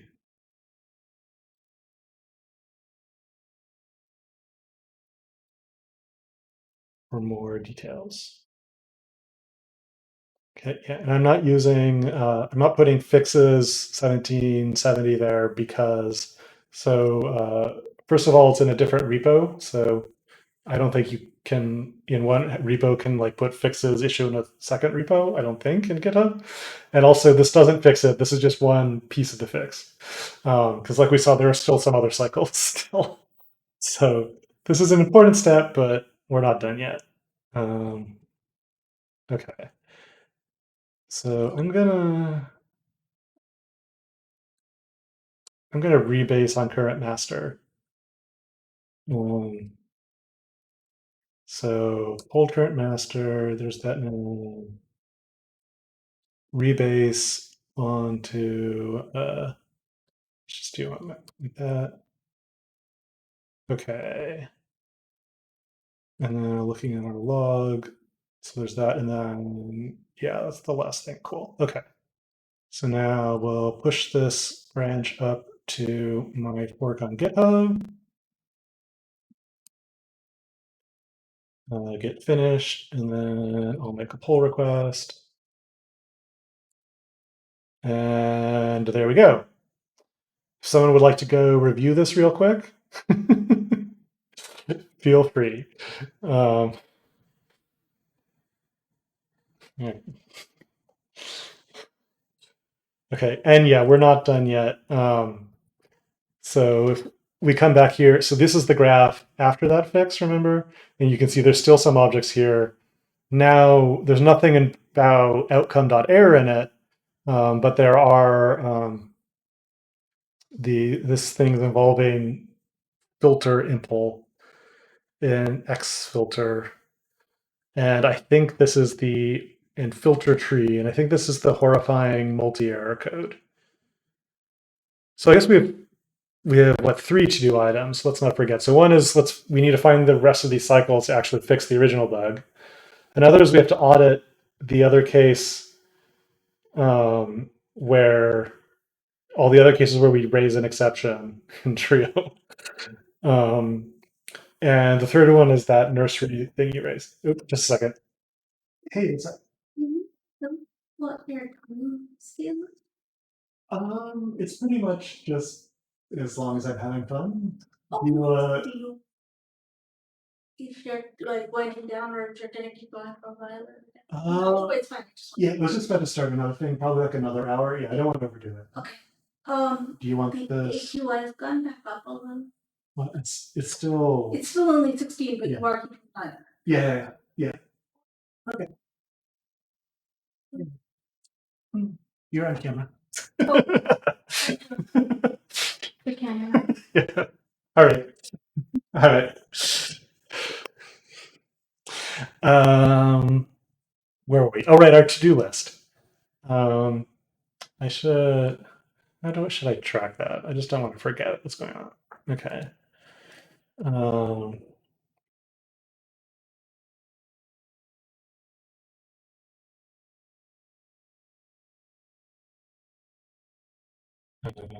to-do list or stream on.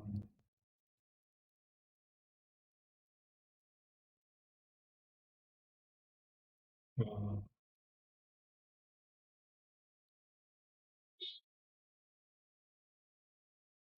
there. What? No. There. Okay. So here is just some grass space. So what did I just say? It's figure out why, or figure out rest of the cycles. Oh, thanks for the follow, Kyle. That's what you're supposed to say if you're a Twitch streamer, right? I don't have any like alert things like other streamers, but I saw you just followed, so cool. Thank you. I hope it's continues to be fun. So we have to figure out the rest of the cycles. We have to figure out if there are other places in Trio where we need to delete or to del objects exceptions after erasing them, and figure out what weird thing is going on with the nursery in Richard's bug. Oh yeah, no worries. Just like, because the thing is, like, I mean, I'm just using this as like, hey, let's hang out and like, chat and kind of nudge me to actually like, do work on some stuff and like focus on it. But there's all these people who are using Twitch as they want to be big influencers, and they have to drive viewer engagement. And so the tradition is that like when somebody follows or subscribes, you like have a starburst on the screen, and you put their name and you say, "Oh, thank you, so and so." So then they're like, "Oh wow, I poked the streamer and they noticed me, and so I feel more connected, and I'm going to give them more money." Yeah, it's the whole. Yeah, media culture is weird in 2020, but that's what I was referring to. Uh, anyway, back to the actual. Okay, so. Dun, dun, dun, dun, dun, dun, dun. Well, I've got this thing up. Let's figure out. Let's start here on the figure out what's going on with the cycles. So when it's something about multi-error, right? I'm immediately regret this decision. So the multi-error code in Trio is a giant mess, and we need to get rid of it and replace it with something better and that. But for now, we're stuck with it. So okay, so the reason this would be getting invoked at all is the multi-error. So when you have a cancel scope, um, then the idea is right. Yeah, TikTok even better. Does TikTok even do live streaming? I don't know. You can Google YouTube does live streaming too. I don't know if that's. I sort of looked at both and was then flipped a coin. I don't know. This seems fine. Um, but I don't know. If you think YouTube's better, then let me know. Like, comment, subscribe. I don't know. Anyway, um, multi-air filtering. Okay, so right, so when you have a cancel scope in Trio, the way it works, you have like with cancel scope, and then there's the code inside the cancel scope. Um, yeah, no worries. Yeah, I know. It's just joking. You have the cancel scope. You have the code inside the cancel scope, and when it gets canceled, then some canceled exceptions magically materialize way down inside that code, and they propagate out, and eventually they hit the with block that created the cancel scope in the first place. And that the cancel scope then has a chance to say, to figure out, oh, are these my canceled exceptions? And if it's so, it catches them, right? So that's why you don't like just put a timeout and then your whole program crashes, because cancel goes all the way out, like goes out until it hits the cancel scope that created the cancel, that started the cancellation. So that means that the cancel scopes need to be to catch these cancel things, but it's very common that they have tasks inside them. And so there are actually multiple canceled exceptions coming up together, and they're wrapped up in a multi-error. And that means that we can't just write try except. We have to use this funky logic to like catch a multi-error and inspect the exceptions inside it and find the ones that are canceled and throw them out, but keep the rest. Um, so that uses this really scary code inside multi-error.py, specifically this like filter code. When was the last time I even touched this code? It was like probably like not recently. Oh, I bet that's better. Switch to master and get the latest code, just so we're working from that. Okay. Um, Trio.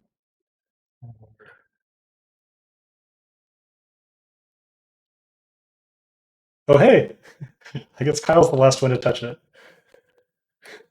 According to some projects, that means Kyle, you're now responsible for fixing this. No, yeah, we've got trivial fixes. Oh, in May there was that accept hook thing. Trivial. Hey, May 2019 had an actual change. None of this changes the filter stuff. Yeah, like this is just ancient code. Like most of this is exception formatting.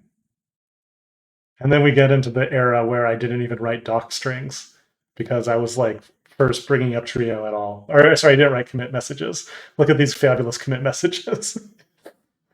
It's like all on the same day back in February 2017 when Trio like did not run at all yet. So this is not super excited to look at this code. Okay, but what is it doing? Okay, so this is the thing that where we catch exceptions, and what it does is that this is the wrong abstraction. There's a whole issue on the tracker of multi-error v2 about why it's the wrong abstraction, but it is the abstraction we have currently. What it is given an exception that might be a multi-error containing other nested exceptions, and a like a callback.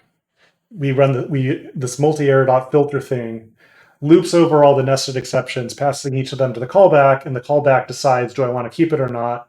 And if it does decide to keep it, then it stays, and if not, it returns none, and then it gets removed. Um, and that's the stuff that's showing up in this reference cycle, I think. Let me just double check, confirm that. Good. Why is this? There. Okay.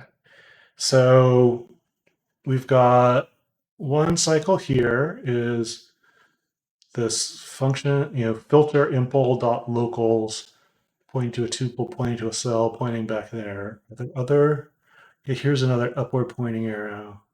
That is also, that looks like it might be the same thing even like there might be like a recursive call or something because it's again it's a function filter impl locals to a tuple to a cell back to that.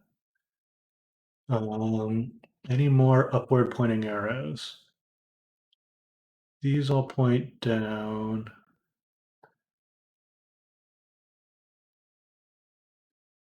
Here's another loop like that.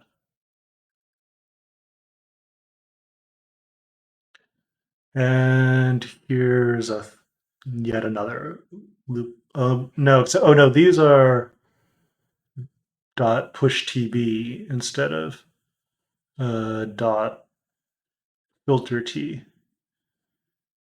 So similar but not quite identical. But I think those are all the upward pointing arrows. I know this is probably hard to see on the string, but if you see any other upward pointing arrows, shout them out.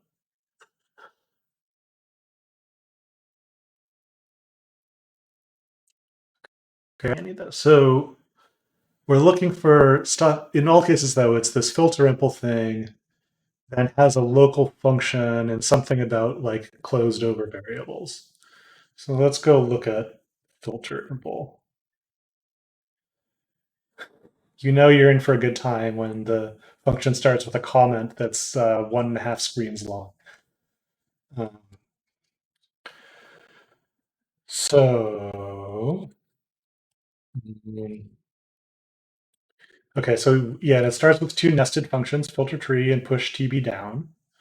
And then, okay, what it actually does is it runs filter tree, then it runs push TB down, and then okay.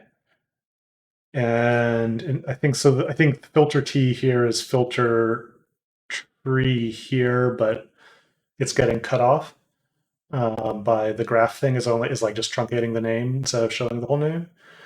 And then if we okay, if that worked, I guess we move over here. Then yeah, push TB down and has the same thing. Where so both of these are somehow referencing they have some cycle involving a cell back to themselves. So what could be doing that?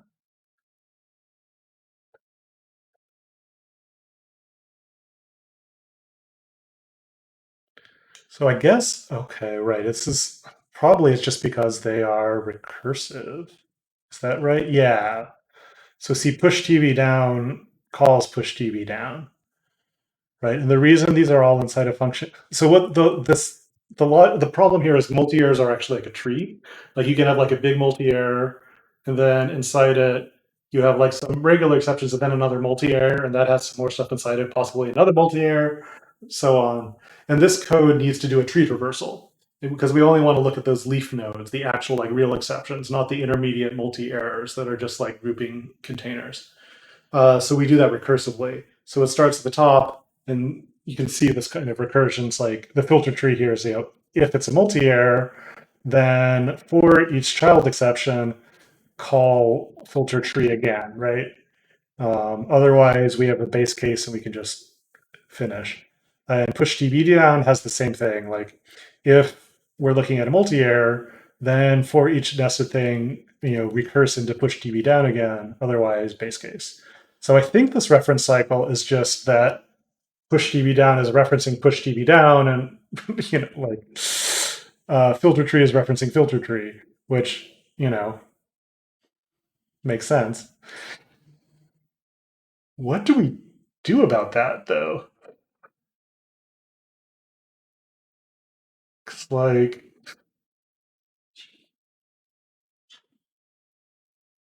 okay, actually, I think I might know what to do about that. So I think the way this works inside Python, inside the runtime, well, this is like way more like black magic stuff than I was expecting, or like, dark, obscure Python internals. So the reason they're not at the module level is why aren't they actually? Because this I thought it was so they could reference preserve, but they don't. Yeah, okay, yeah, maybe we can just move on the module level, and that's way simpler. Let me just, okay, are they so the other thing, only things at the top level are handler, root x, preserved, and themselves. Um, root x preserved, everything gets passed. It looks, so we don't pass. So right now they're pulling handler out of the environment, but everything else is getting passed indirectly. Um, so I think if we just added handler as another argument and passed it in explicitly, then yeah, we can move them up to the top level. Is that accurate? I think that's probably true. The other option I think would work is I think the way I think what happens when Python compiles this code and so what what's tricky here is that these are closures, right? So you have an outer function that has a local variable with some value, and you also have the inner function that refers to that same local variable, and you need to make it so that they always have like the same view, right? So when the inner function accesses that variable or mutates it, then it mutates the value in the outer function and vice versa. So the way Python does that, so normally when you have a local variable, then the frame object that Python makes for each time you call a function just has a little table inside with the values of all the locals. That was that f locals we saw, which which is a dict when you access it from Python for optimizations. Python internally stores it as just an array because it knows like the whole set of possible locals, so it doesn't have to do like a string lookup every time. But anyway, but that's what f locals is. But Python doesn't do that for closed over variables, ones that are accessed from inside an inner function. Because you don't, then to do that, the inner function would have to have a reference directly to the outer function's frame. And that would always be a reference loop. And Python didn't want to do that, I think, is probably the motivation. So instead, what happens is if when your Python is compiling this function, it sees, oh, look, this variable is accessed from inside an inner function as well as the outer function. Instead of putting it in the regular flocals array, it creates the cell object, which is just like a like a single object container that holds the value of that object, and then both the outer function and the inner function have a reference to it to that cell object. And whenever you reference that variable, instead of the compiler, normally you reference a local variable, the compiler generates some bytecode that will look it up in the locals table. But instead, for those objects, it generates something to look it up in the cells table on the frame instead. Um, so that's why we're seeing this thing called cell in our graph here. Um, is that's this like extra layer of redirection that Python uses for closed over variables. But I think what that means is that what we could do is down here, if we did del filter tree push tb down, now we're deleting them from the enclosing function scope. But actually, maybe delete wouldn't work and we need to set them to none. I'm not quite sure. But the point, like you would think, but the reference cycle here is that the inner function is referencing itself. So why would changing something in the outer function affect it? But I think if you change it, because they share the same cell, I think we can mutate the cell from the outer function, and then the inner function will still refer to that cell. But if the cell no longer refers back to the function, the inner function, the reference loop is gone. Um, I don't know. I mean, I'm just curious now, so let's like try it and see. Oh, shoot, I closed my terminal. New terminal. Um, so if we do, what was it? Down. Nope. Oh, I misspelled it. Down. Yeah. Okay.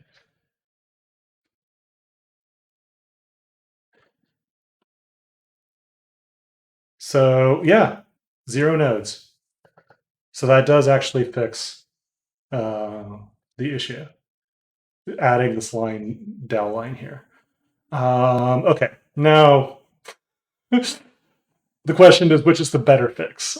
Because yeah, we could also move them to the module level, um, and that would be a lot less magical. Um, is it?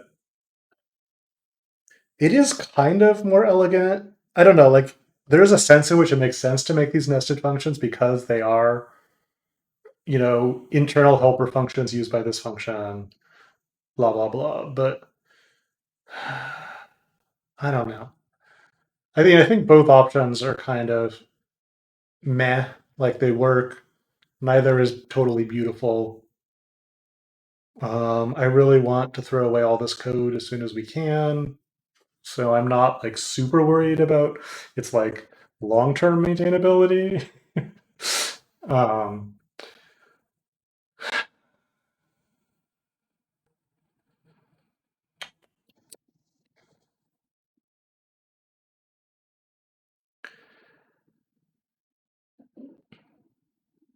I guess.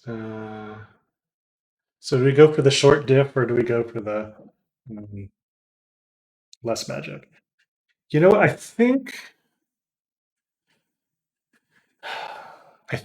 so. I was thinking about how to test this also, and I think for our test we can actually do an end-to-end test. Is probably the right way to do it. Of like something like actually take the like John's original example code and actually run in the test suite and like check gc.garbage to see if any objects were found. Um, only on CPython, not PyPy. That's probably the way to do the test. Um, and that's a very thorough test that, like the thing about doing like this del thing is like it's kind of weird and fragile, but um, it's if we have a solid test and we did accidentally break the weird fragile thing, we would catch it easily. We would definitely catch it. And so that makes the fragility not as much of a concern. And then the fact that this code like never gets touched and we want to get rid of it and all that means I think I'm inclined to do just sort of a minimal change. So I think I've got to stick with the Dell option. But yeah, I think moving them out to the top level would also be a fine solution. It would work. Um, so, okay. And how are we going to test this? I guess it's test run. Uh, async def test. Um, simple cancel scope usage doesn't create cyclic garbage. How about that for okay, so now we definitely can't run this. Like, this doesn't make any sense on PyPy because PyPy doesn't have reference counting and any of that stuff. Like, it just has a single. It basically only has a cycle collector, but it's not a cycle collector. It's just the everything collector. So none of these tests makes, and also the GC module has a totally different. Because it's a totally different implementation. These like debugging interfaces are different. So I think we only want to run this on CPython. Do we have any examples of how to do that right now? I think it's called. Um, where's our other skipifs?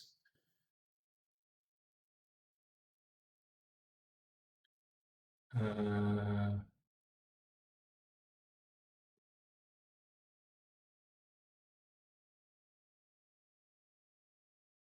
well, anyway, I guess it's just system implementation.name. Do we have sys here? We have sys here. Sys.implementation.name not equals. Pretty sure that's what CPython puts there. Pulp REPL. Oh no, it's lowercase. Okay.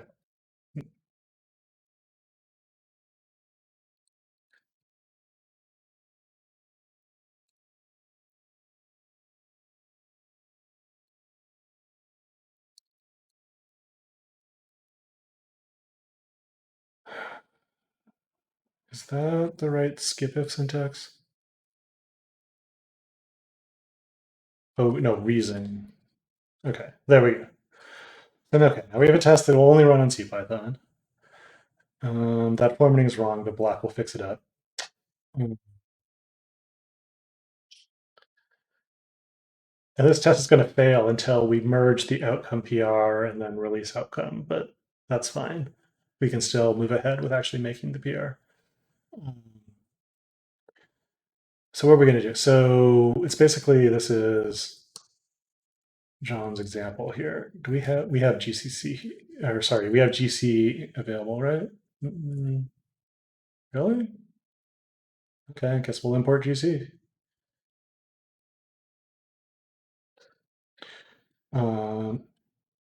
So GC dot collect wait trio dot sleep, and then GC dot set debug bug save all. Just can you like, do we need to like restore the setting of the debug flags afterwards? Can you find out the value of the debug flags afterwards? Um,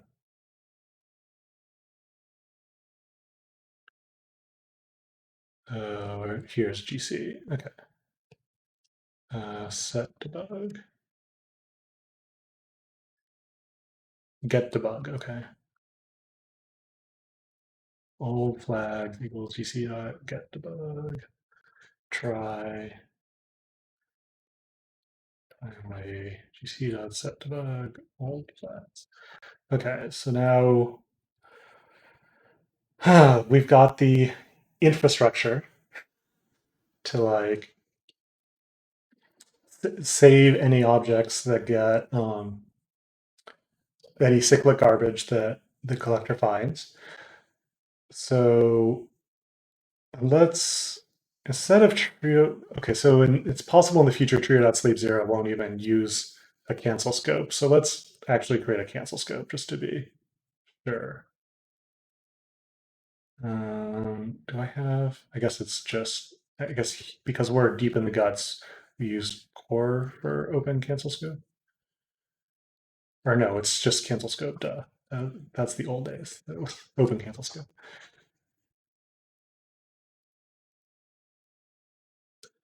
Do we have a checkpoint or something?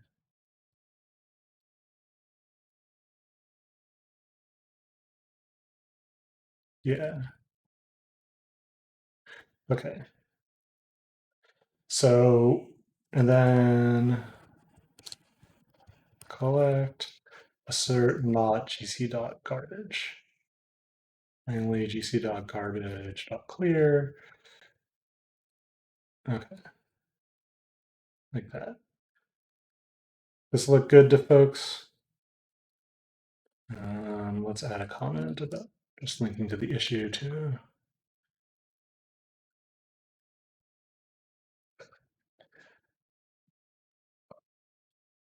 There, okay. So the logic is before we do anything, well, we can move this collect as close as possible just to be sure.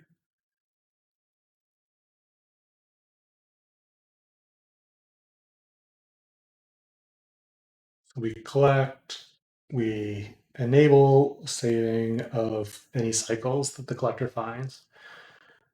We have a cancel scope, we yield so the cancel actually gets canceled, it does its thing, then we run the collection, and if that creates any cyclic garbage, it'll end up in gc.garbage, because that's what debug.saveAll enables. So we should make sure there is nothing in gc.garbage. That's how we know the test is passed. And then once that's done, whether it passed or failed, then we restore the GC flags and we get rid of any garbage we might have saved during that test, just to make sure like PyTest isn't leaking stuff and just to be hygienic. And so I think now if I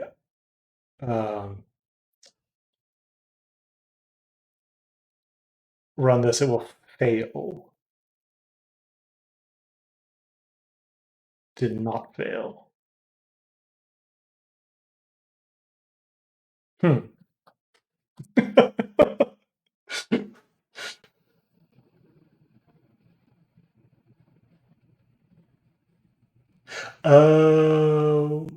Well, the cancel scope doesn't hold on to those objects, does it?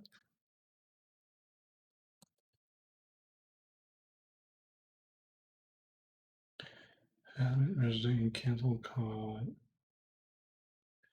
And no, it doesn't hold on to the exception. Why would that not fail?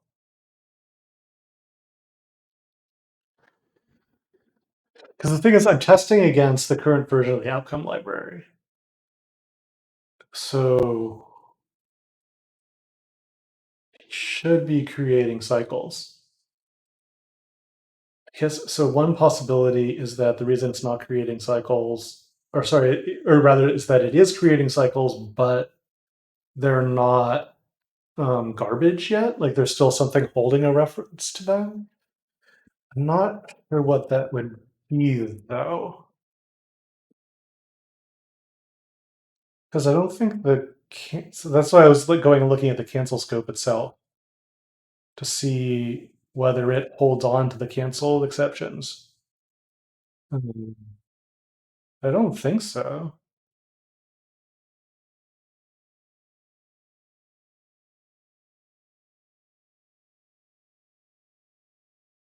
This is where it filters them.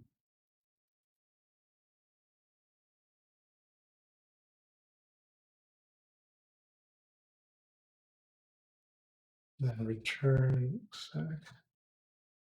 Hey, welcome back. Trying to figure out how to write a test for this.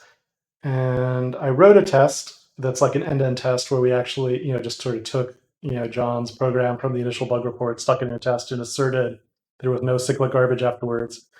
And it's the test is passing, which is bad because um, I'm not running with all my fixes in place. So, and I don't know why it's passing.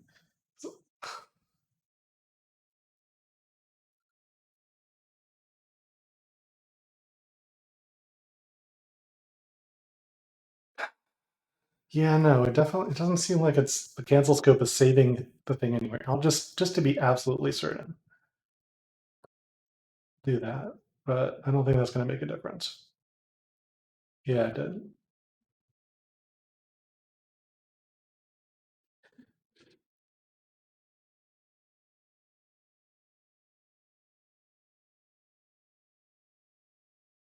You think so? Um, parody. I'm the reason I think it should fail is because I am testing directly against my installed version of Outcome, which does not have the fixes, so they're already reverted. Um, but Pope Man, is that Daniel Pope or something else? I don't know. Anyway, hi Pope Man. Um, the reason let me think this through out loud. So the reason I thought not exiting the async frame would be fine is that the loop is the canceled exception referring to the unwrapped frame, which then refers to the canceled exception and also the error object. But oh, you know what? It's not the async frame that's holding on to it. It's that the scheduler just injected this exception, and so it still has a reference to it.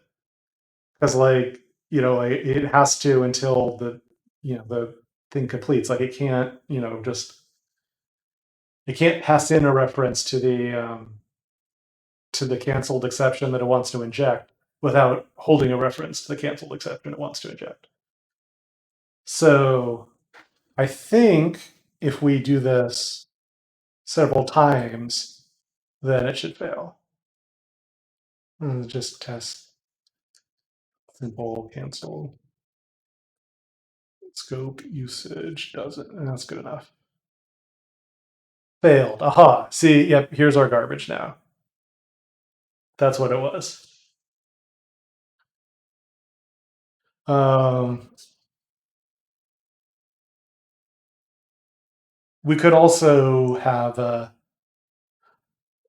done it by using a nursery. I mean, maybe we should put both in, just make sure the test is good. So let's put that in a helper. Um,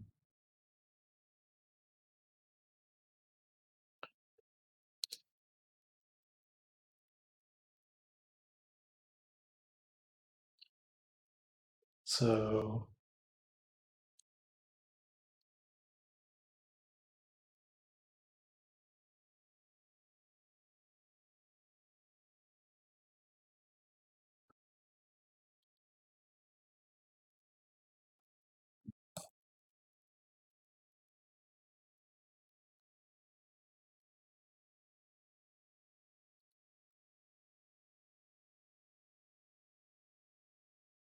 oop.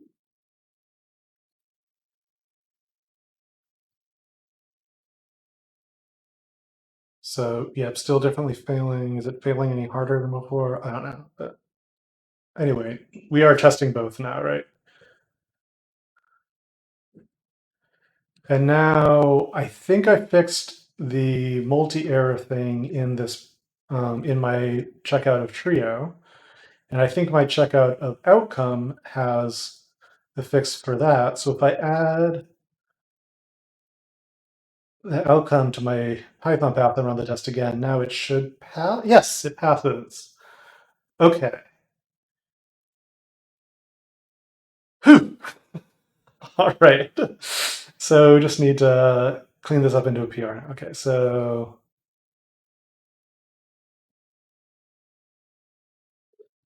I'm going to add just a brief comment here to avoid a reference cycle. See test simple delete the local functions. Okay. All right, better run black or reviewers will yell at me.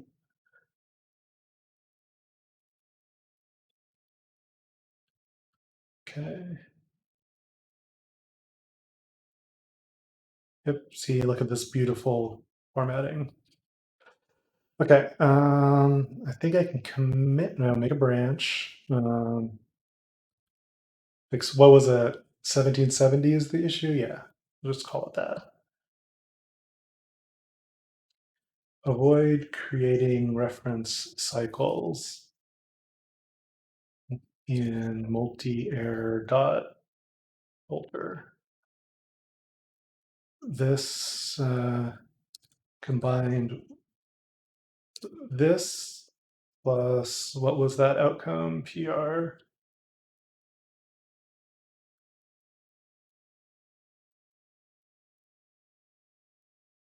That was, okay, this will have it.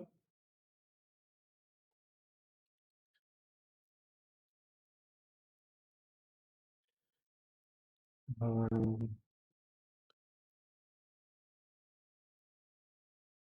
should, when put together, this fix plus should fix issue 1770. That's not okay.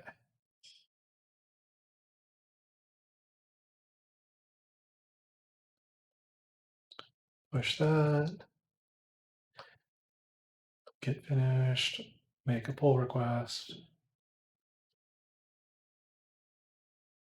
Note that the tests on this PR are expected to fail until that fixed outcome lands and has been released. Since this PR includes a full end-to-end test.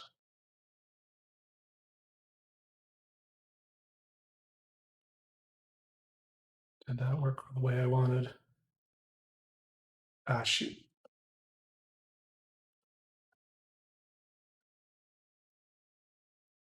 A separate browser profile for streaming, so you're not like looking at all my random open tabs and things. But when I clicked open link, it tried to switch over to my regular browser. Okay, yeah, GitHub understood that, linked correctly. All right, here it is. Oof. That was a little more complicated than I expected. Oh, why are these failing?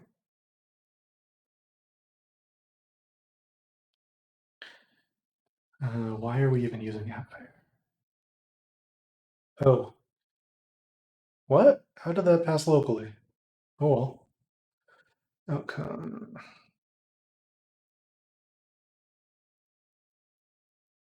Just think.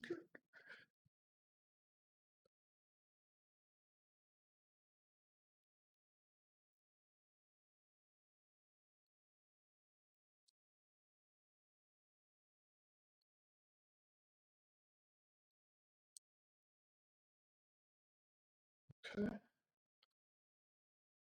Testing what I think I'm testing. Yeah. Okay. I don't know what happened there, but oh, I bet when I rebased it on master, it actually used to have an import sys, and then that got removed at some point.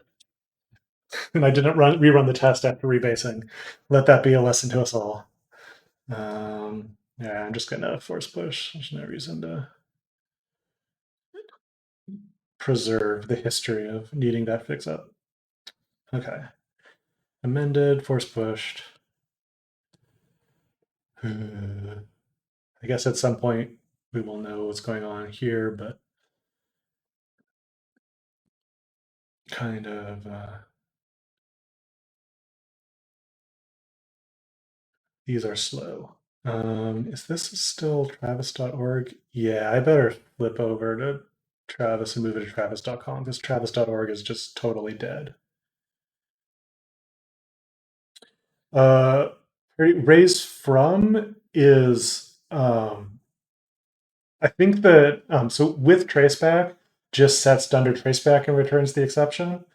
Raise from just sets dunder cause and then otherwise is like a raise. So it's two different dunders, um, but it's dunder traceback and dunder cause. But otherwise they just set it and then otherwise that's all. TravisCI.com.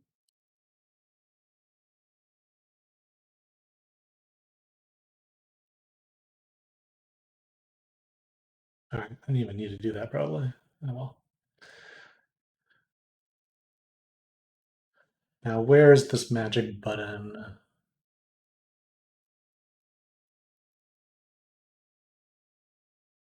Oh, no, it shows it here. Is it on?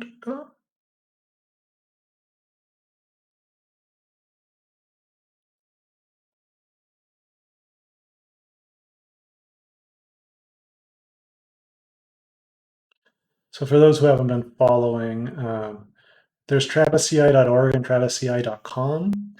Travisci.org used to be for all open source stuff, and then they decided to consolidate it, and then they took years doing that and never really kind of did it. But then they decided, okay, let's make the consolidation actually happen by like making travisci.org super, super, super slow.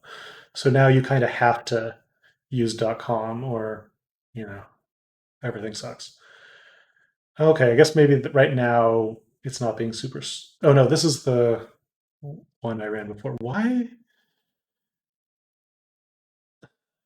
So this link clearly goes to travisci.org, but when I go to travisci.com, it still shows.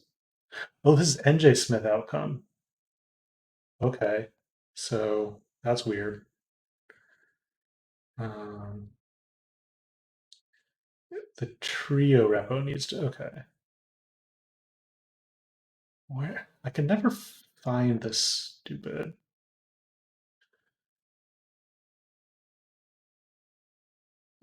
thing for how you migrate. There it is.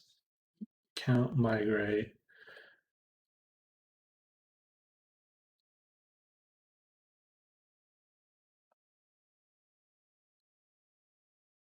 Wait, what? What? Sign up for the beta? I've used this before.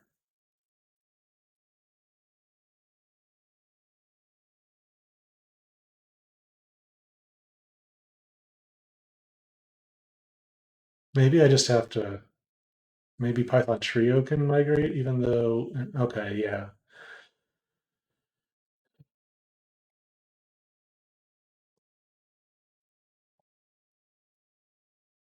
Okay, there we go. So should migrate all of them. The problem is that when we migrate them, we have to go fix up the settings on the repository one at a time. So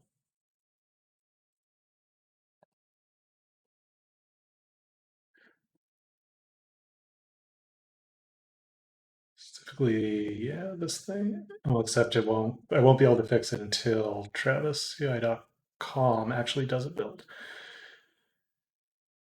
In the meantime, I screwed up formatting. Nice. Oh, we're using isort on outcome. Okay. We gotta get our tooling more consistent.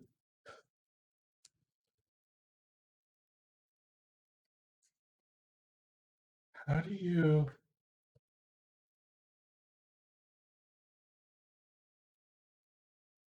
actually run isort? That's the wrong instructions. Or wait, I bet if I look at our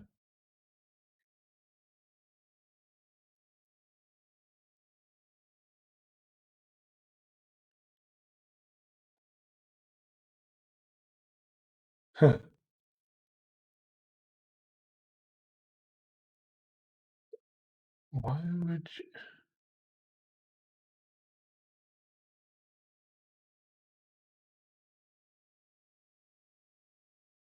you need like an old version of isort? Or C? This is so weird. All right,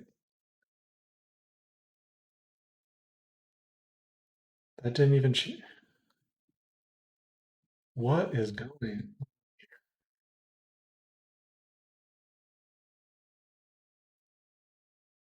Okay. Oh, that did it. Oh, because it was in the test, not the sort. Okay. Okay. Another amend, another force push. Okay. So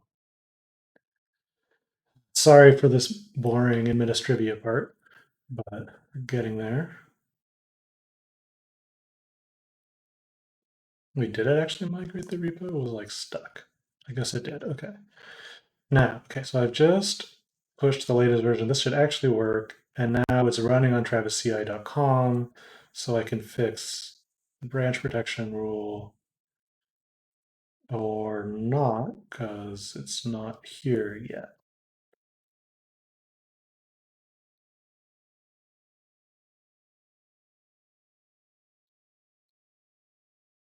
Maybe it has to run on master first before you can. Yeah, okay. Running it on a PR isn't good enough. It has to run on master first.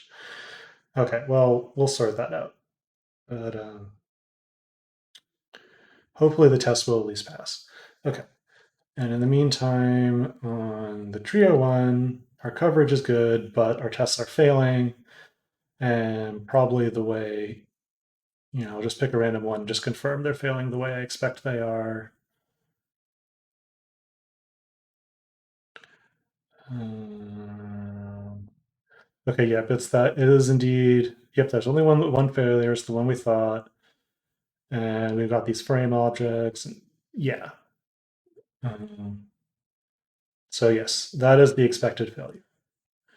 And check formatting passed. So otherwise good. I should add a news fragment. I forgot to do that. Let me do that real quick.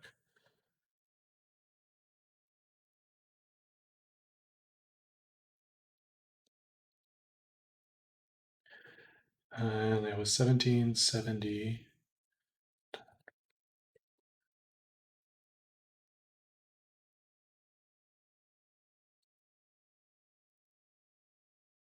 Impact on most programs, but can slightly reduce how often the cycle collector GC runs on CPython, which can reduce latency variability or reduce latency.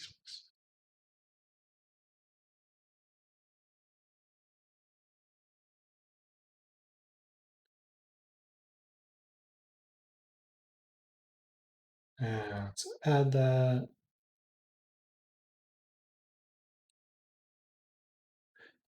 news. Okay. All right. So we fixed 1770. Any auto performance testing numbers you can see? We don't have any automatic performance, like there's no automatic benchmarking. We don't really have much in the way of manual benchmarking either. um, but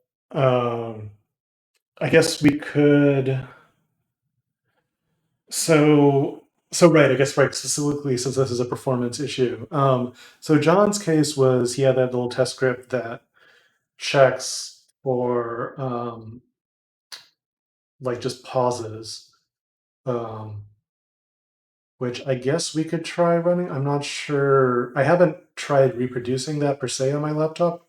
Um, I guess the real like the thing is like his actual issue is on this like robot platform, right? Have you seen uh, these super cute companion robots that run Trio apparently? So it makes sense that they care about latency spikes. Um, but uh,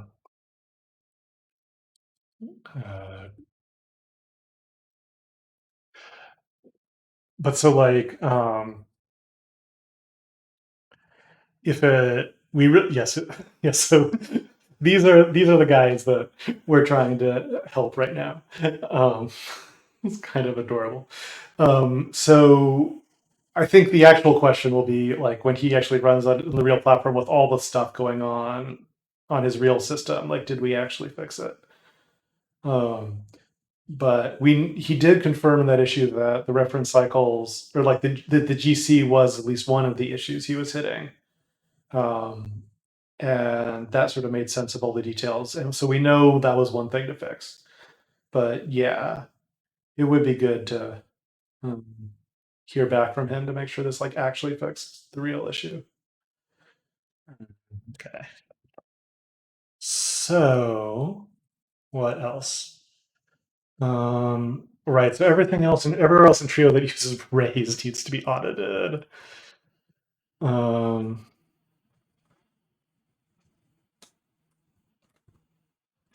well, let's just raise. What's the regex I want? Raise followed by anything, not end of line. Um, yeah, these don't matter where we're creating it.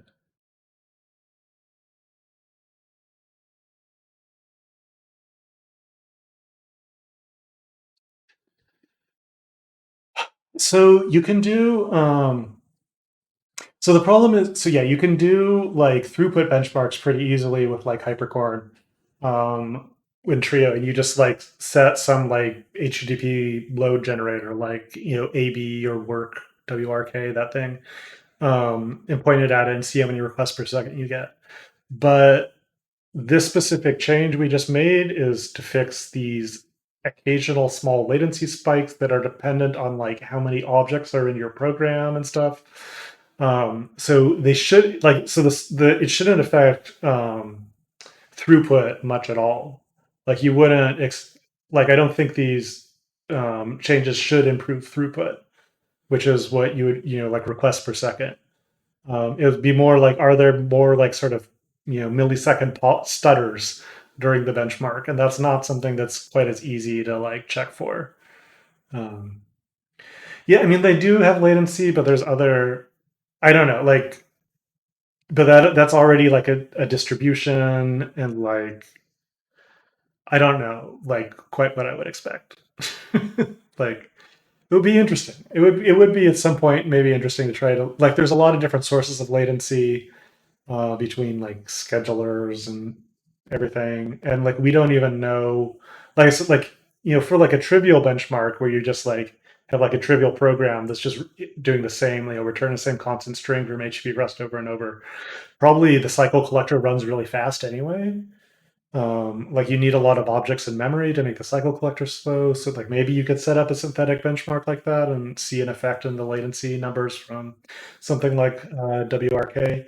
But yeah, I don't know. I'm not super excited about doing that right now, basically. So, um, I mean, it could be cool if anyone wants to look at it. Like, it would really be nice if Trio, had good latency behavior as much as we could make that the case. But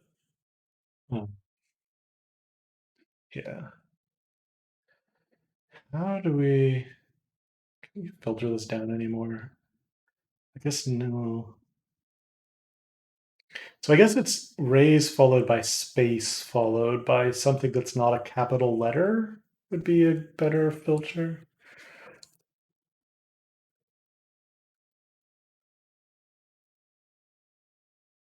It's in comments, talk strings. Yeah, that doesn't. Raise trio is interesting. So, okay. 156 is still a lot, but hopefully we can get these through these pretty quick. Um,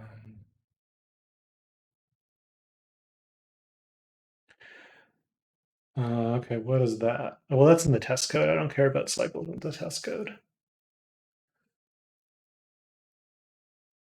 It's in the test code as well. Busy resource.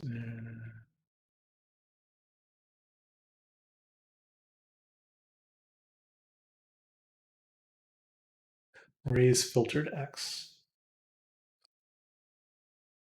Oh yeah. So multi-air does have this issue still when there's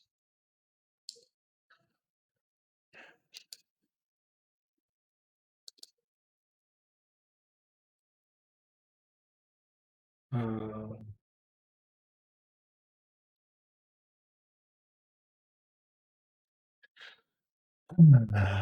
right, yeah. When you use the with catch version, and only in the case in which so this is it's the context manager protocol in Python is kind of complicated. So um, this would be the only case in which this code down here runs is if you have some a multi-error catch block that successfully catches some of the exceptions and does not successfully catch some of the others. Like that the filter you apply like only matches some but not all. Um, so that's why we didn't see this in our little simple test case. It was like everything's getting canceled. There's no other errors in there. Um, I guess we could probably tweak that test to catch this as well if we make it like um,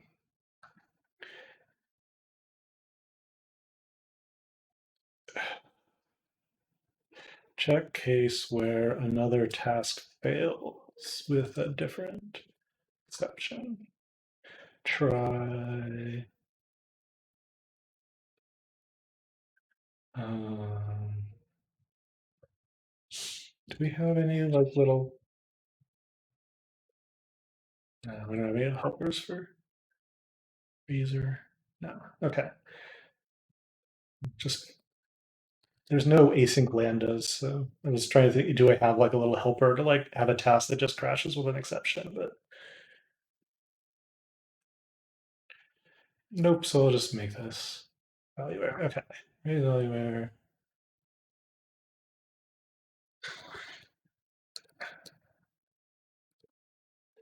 Yeah, I might as well just make sure things are working by asserting those. With pytest.raises. Okay, so I think this test will apparently fail because of this other exception, this other loop we have here. So let's try it. So this is the one that we did get passing before. Ah, no, it still passes.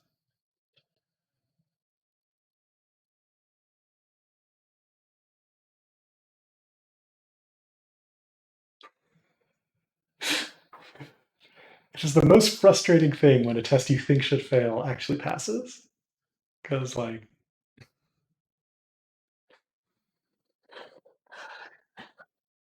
it feels bad to be complaining about tests passing, but also like it means like you fundamentally aren't understanding something.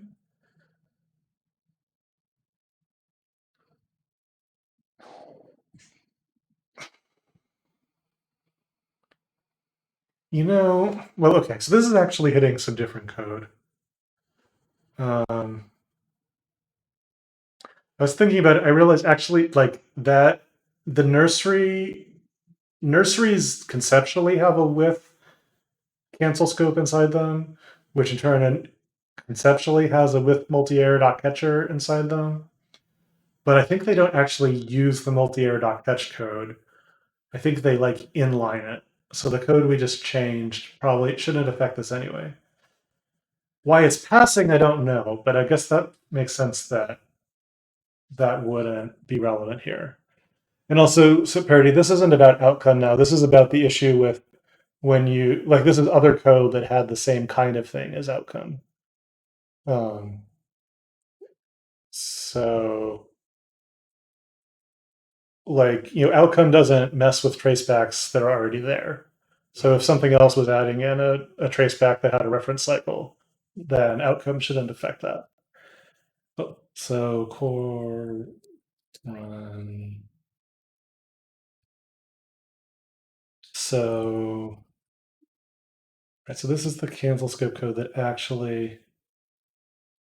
Okay, so yeah, this is messy. So in order, like, this the thing is, we used to actually like Open Nursery actually used context lib.async context manager so that it could use inside it with cancel scope, and cancel scope used async or context lib.async context manager so that it could use with multi-error.catch.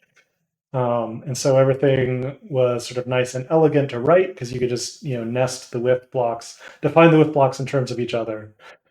However, that led to really garbage, awful tracebacks because you had all this gunk for the context lib machinery in every single traceback that passed through any nursery. Um, just a second. Hi. Question. Yes. That it's been about an hour. I said it'd be about an hour. I think I'm getting close to it. Yeah, you just want to make sure I'm not overdoing it. So I want to like find out what's going on. So have you noticed the? Oh shoot! I did not notice it gone that bad. Yeah, that's an issue. Like I think you could take care of yourself. Yeah, I mean 40 is not going to be a problem.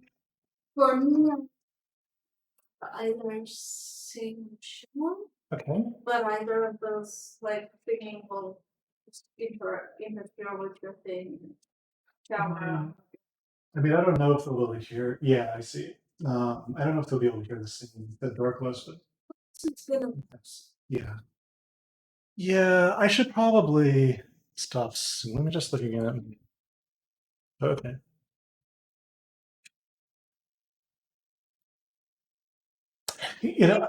I think I can finish this current thing within like 20, 30 minutes and then I'll call it a day. Like that's long enough. Okay. Working on it. Yes.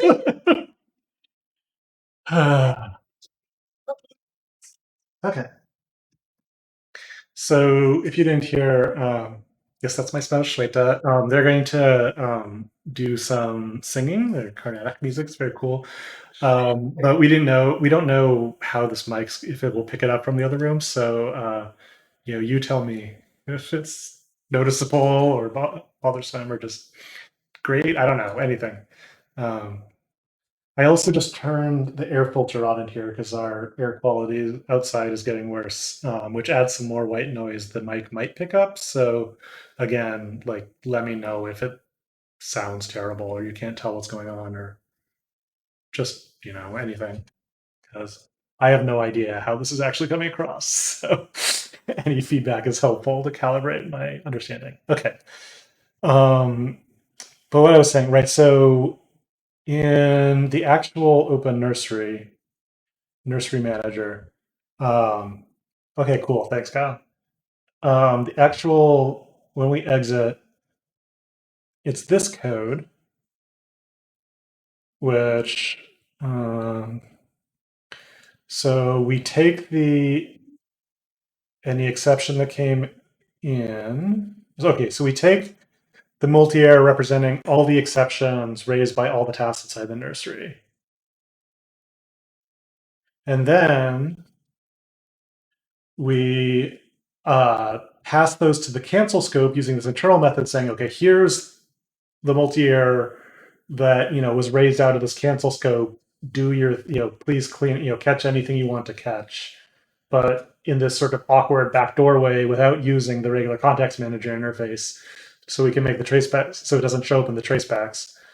And then we either do nothing, we re-rate, or like if that catches everything, then we say good, no, nothing needs to be raised. If it catches nothing, then we return false, which tells Python, okay, whatever exception you passed into this dunder a exit, just let it keep going. Like I'm let it be, let it continue as it was. And then and then this is the last thing where we have to like save it and um, yeah, we could create reference cycles. Okay, so there's two things going on here. So one is that we didn't change the right code, so we need to make the same fix here. Um, Dill cycle reduction. Um, I'm just going to delete old context too. I don't know any particular reason it would have a reference cycle, but easier to delete it than deal with it. So that should fix the issue for nurseries, but then also the reason we weren't hitting it is because I wrote the test in a silly way. So we go look at that again. Um, so this is a task that has a cancellation inside it, but the cancellation does not actually make it all the way up to the nursery. So what we should do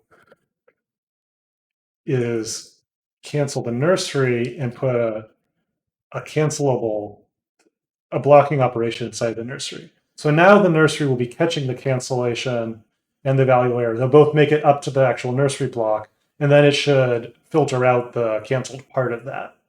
Um, so this del should make a difference. So okay. So currently, I think it should pass because we put the del in. But if we take the del back out again, back to what we were before, it should fail. Why does it still pass?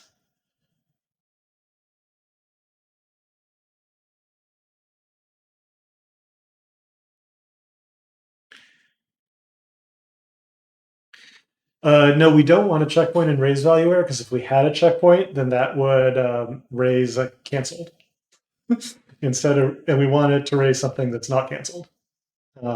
So that's intentional.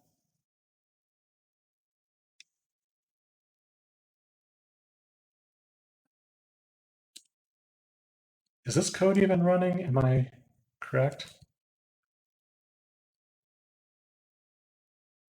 Yeah, so that's actually running. How on earth is that not a reference cycle?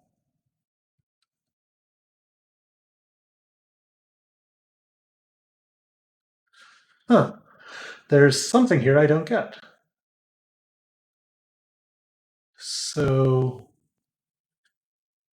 raise combined error from nurse, right? It's the combined error.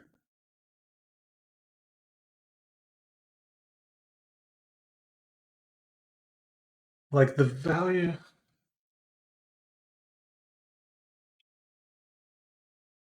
Because like what I would expect us to have a cycle where the value error is a could it be a do it multiple times? I don't. Oh, wait a second.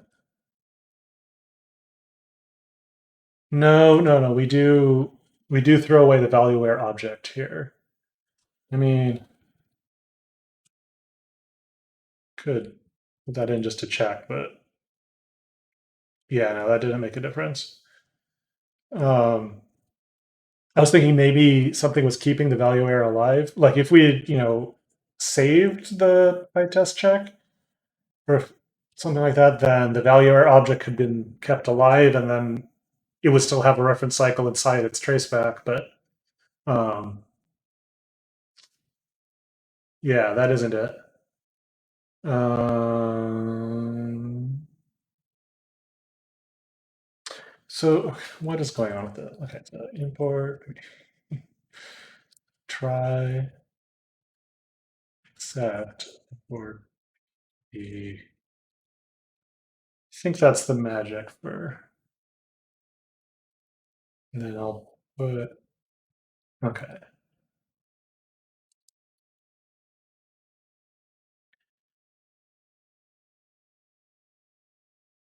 What?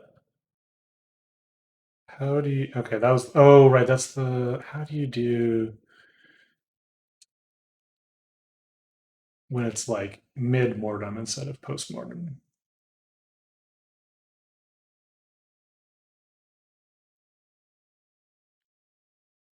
Oh, John has reviewed that. Okay.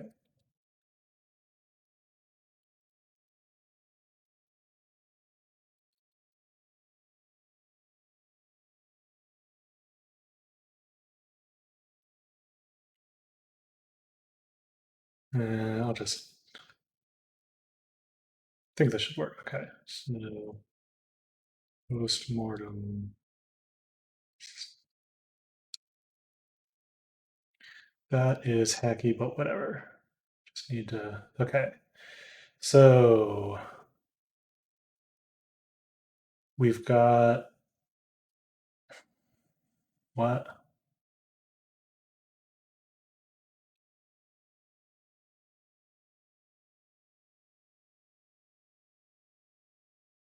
We had the value error. Well, that was another exception occurred in postmortem.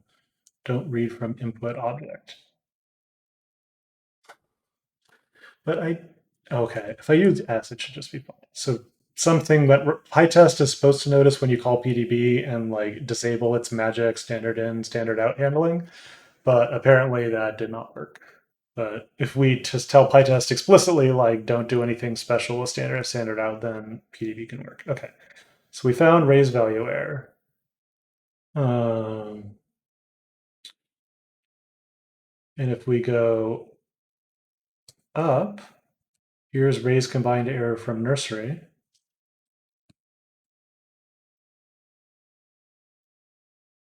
And here is the value error. So the traceback definitely has a cycle in it. So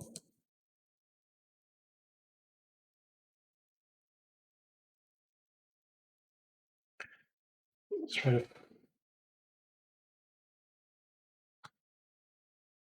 does that mean? What? What is? Oh, okay. What? Yeah, there is a thread in the background trying to check for stuck tests that timed out. So that's annoying. But did that break it? No, it's still working. Okay. Um. So what's that's really weird.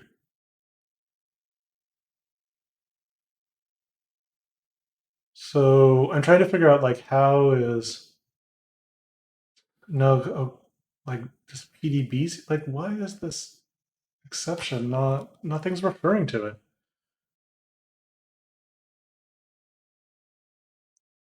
Oh, that it must be because when I'm doing this, it's still live on the stack. So like if I do, will this act differently?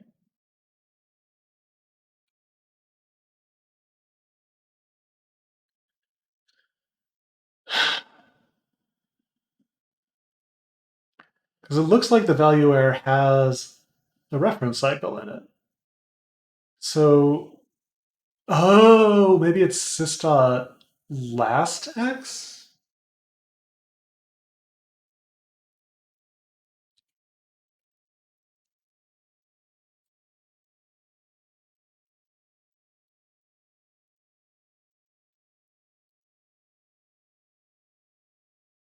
Still passes.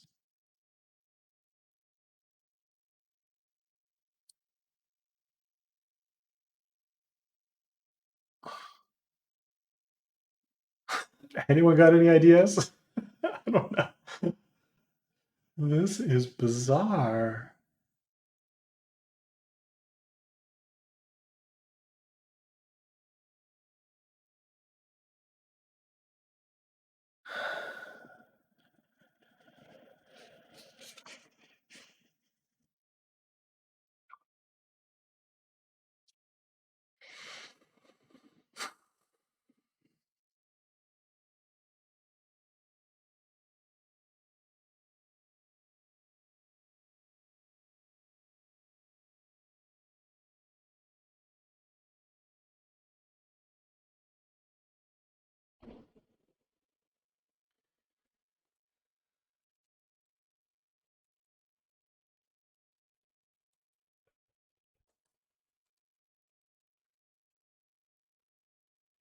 Can you just control? Oh, there's something that's just print the trace back of whatever you got.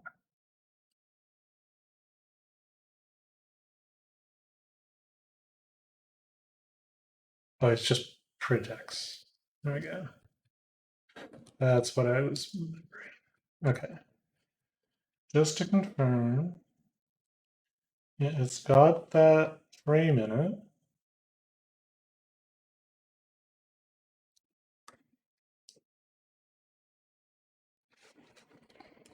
Yeah, sure, why not at this point?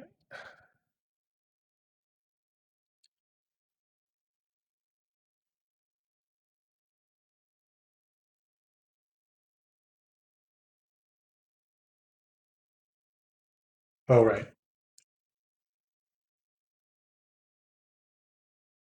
Okay. So yeah, so I made an infinite nested list, and yeah, the test passes if I still hold a reference to the list because then it's not garbage. But if I drop the reference and so it's just a cycle, then the test does fail. So at least we know something is working. But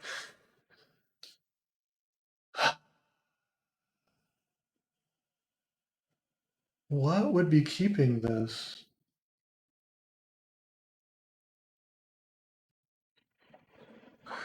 Could it be the nursery?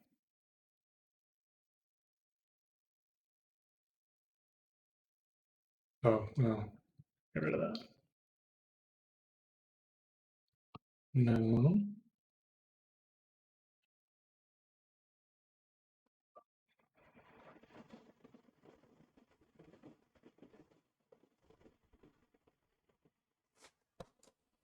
Here's a weird thing to try. No, that didn't. I was thought if like you have one cycle that references another cycle, maybe like something in the task was like because like tasks hold a reference to the nursery, nursery hold a reference to the task, and maybe something that was causing an issue with the garbage collector finding it. But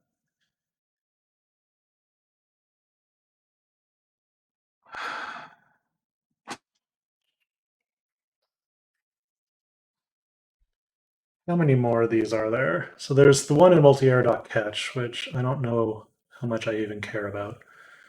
Um, IO Windows? What is IO Windows doing?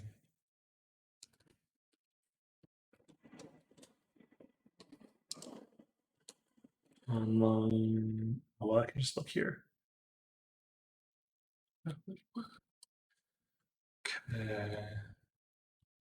Process events. Or that's the your everything is broken. That's an everything is broken crash. I don't really care about the traceback on that. IOCOM.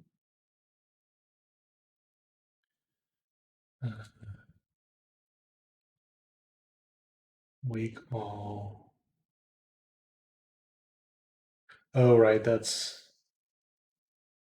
not too worried about that. Hello, fellow human. Uh, So did you just like come in here randomly? Is that like you're not familiar with? Do you know Trio? Do you know? Um, I think what Trio is, I guess. Um, Trio is a Python library for async concurrency networking. It's sort of like async.io if you know async.io. It's just like a alternative to async.io. It tries to be like really user friendly and really anal about correctness. So try to make it easy to get things right. And I originally created it. I'm the original author and current, main maintainer. Um, and yeah, you can check it out on GitHub. It's here. I'll give you the link. Doo-doo-doo.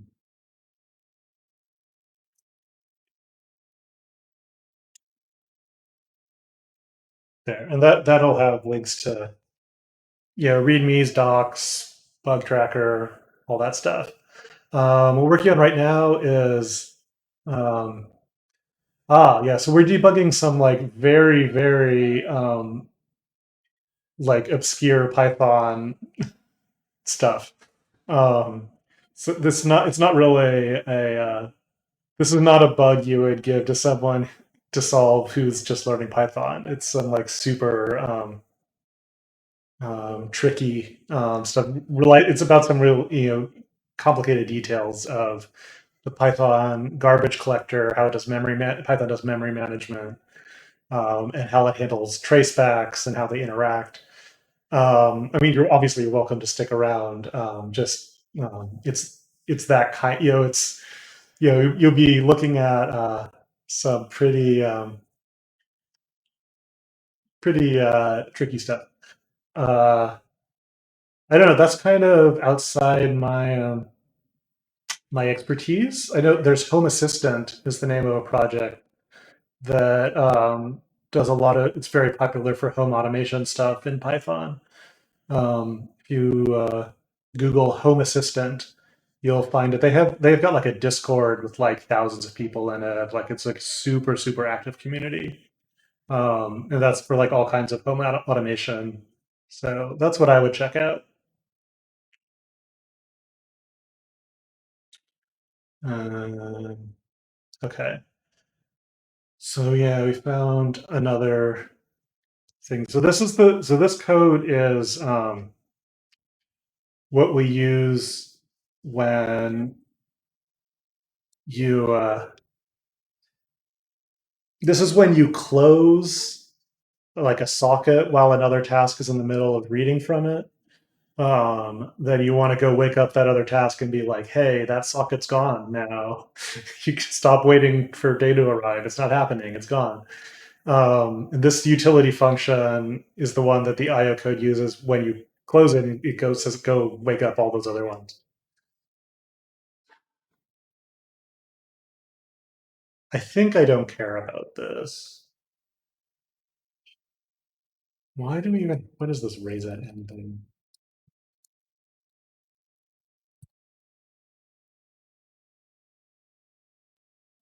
Yeah. So this is if you get called on the correct.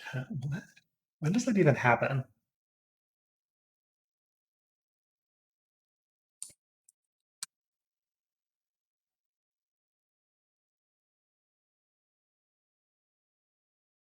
Um, it's right here. So this is on Windows.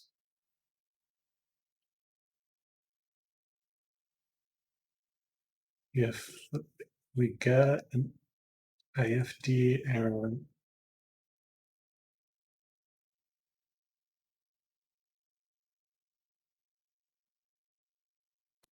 I see.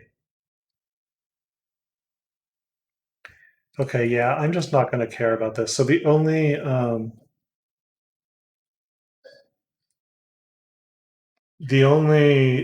time this one gets called is if you're on Windows and you try to perform an operation on a socket that you was already closed, but you didn't tell Trio it was closed.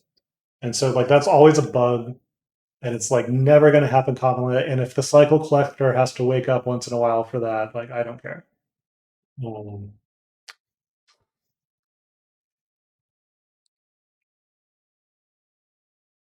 okay, this is the one at the very top of no. Okay, so this is the same copy, another copy of the code in cancel scope, I think. So from nursery cancel. Okay, so those two. I just want to finish checking if there's any other things we need to think about.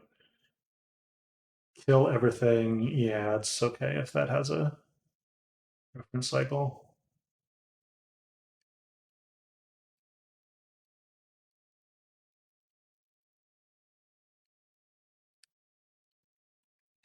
That's a test code. Raise core, raise trio. Okay, that's everything. Okay, so it really is just in cancel scope multi-air and or nurseries cancel scopes and multi-air.catch. All have this three cut and paste of the same code, and they all have the same issue. Or do they? Since it's we're not getting an actual problem here. Oh, we also we also need to del like this fix was wrong. I just realized because look at this assert value is combined error from nursery, right? Um, so that we definitely need to kill value as well. Um, and yeah, probably X and new X. You just need to kill everything here. Why? What is Emacs complaining about? Save everything. Yes, sure. Wait, did I change something in IO common? No. Okay. Um,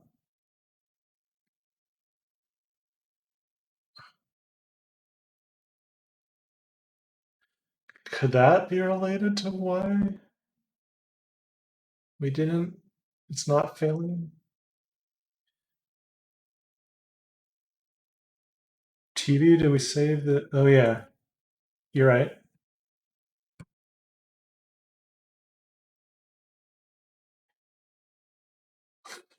Can you just do locals.clear? Is that a thing? Locals is so weird. I don't quite know.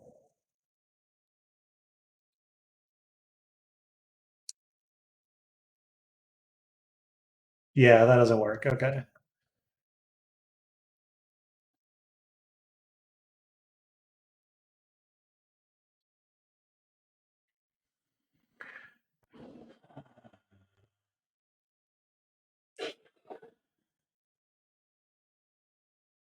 Oh, also, here's a nice one.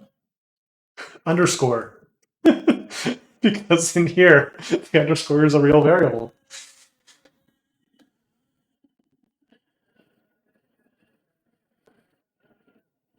Man, this is a mess.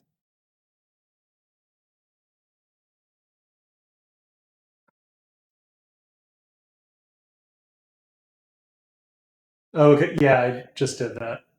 Um,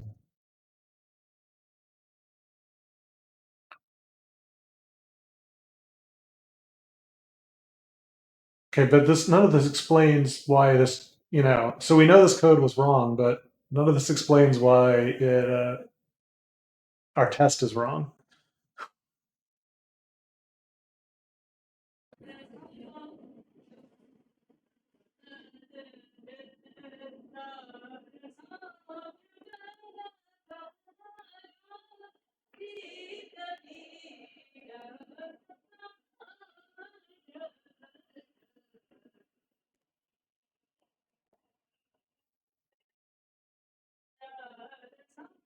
Oh, you can hear them? Yeah. This mic is super sensitive. Um,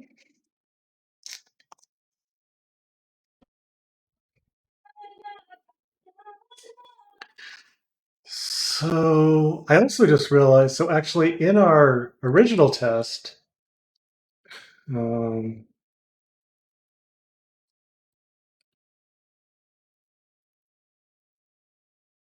The where's exit?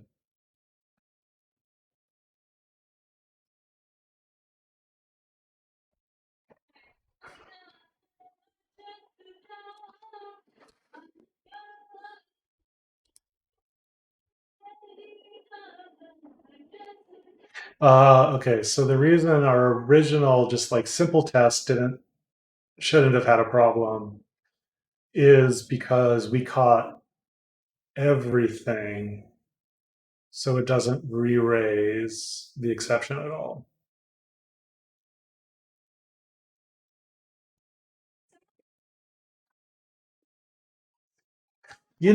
I'm thinking about this, like, no, okay, what I was gonna say is not true.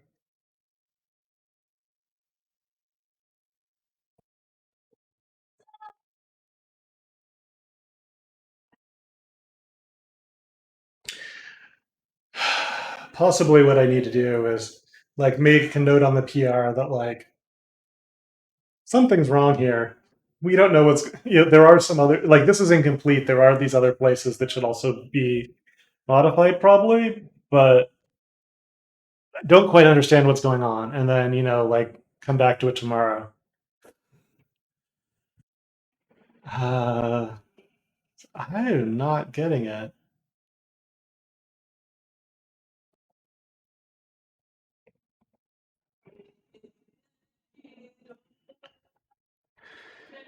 Well, so exec info is a GC root, um, but um, but we're by the time we call gc.collect, the value error has already been caught and discarded, right? So it shouldn't be in xinfo anymore. Hmm. Right. So in our test run here, see, like, the value error is gone here. Exec info is gone. Um, so then by the time we call gc.collect, that shouldn't matter, right? Does that make sense?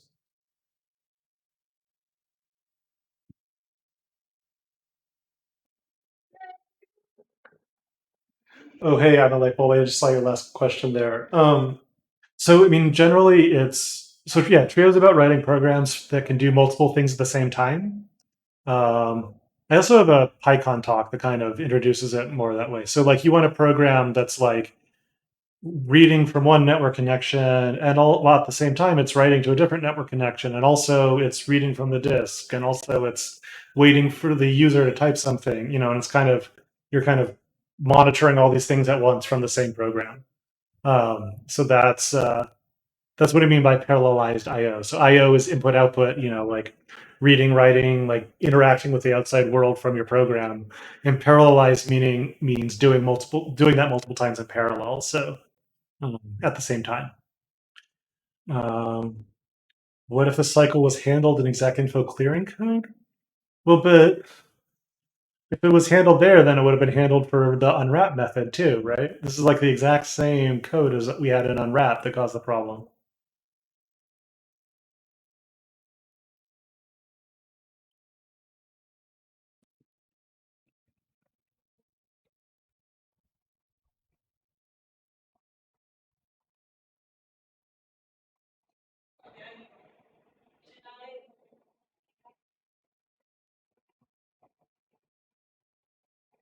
Saves the exception from a different block.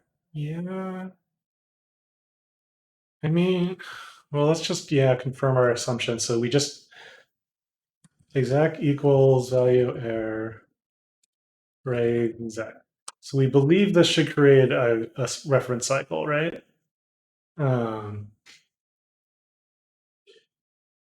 so let's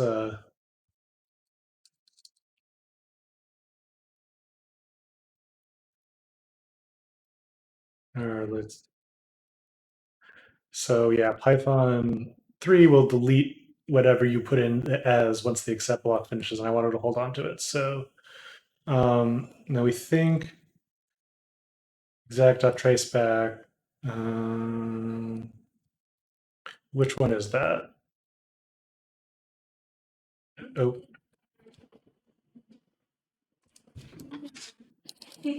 Yeah. I think it's been mailed out. Okay. I'm sorry. No, what don't do be you? sorry. It's fine. I'm not concerned about you. Okay. Don't overdo it. I know. I'm wrapping up. Like I said. Yeah. Just okay. Okay. So yeah. So this is. So there's the traceback frame F in it. Is anything magically happen to that frame? Would not call. Yeah. No. It's there, right? That's totally a reference cycle. I think something must be holding on to the value error somehow. Or something else that references, yeah, the value error indirectly, like the task object maybe holding onto the coroutine or something like that. I don't, those things all should be, all those things I just said, I think shouldn't be the issue, but maybe something like that.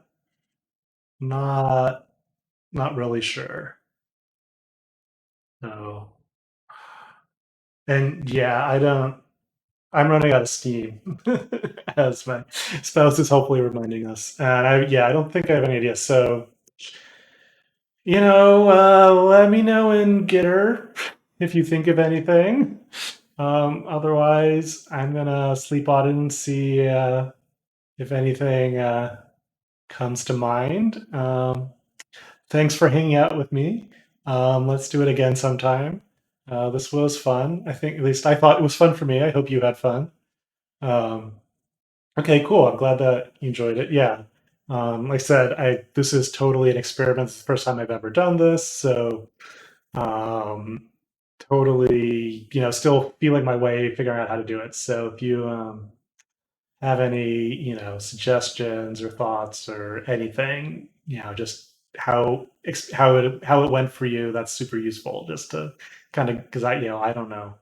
This is all new. So, all right. I think we'll leave it there. Um, I guess in the standard practice on Twitch when you finish your stream is you find someone else to like send people to, but we've got like 2 viewers or something, and I don't know who that would be. So I'm gonna skip that right now. Maybe if we keep doing this, maybe I'll figure out how to do that. But all right, see you all later. Talk to you online. Where's the end stream button? How do I stop this? Here we go. Okay, bye bye.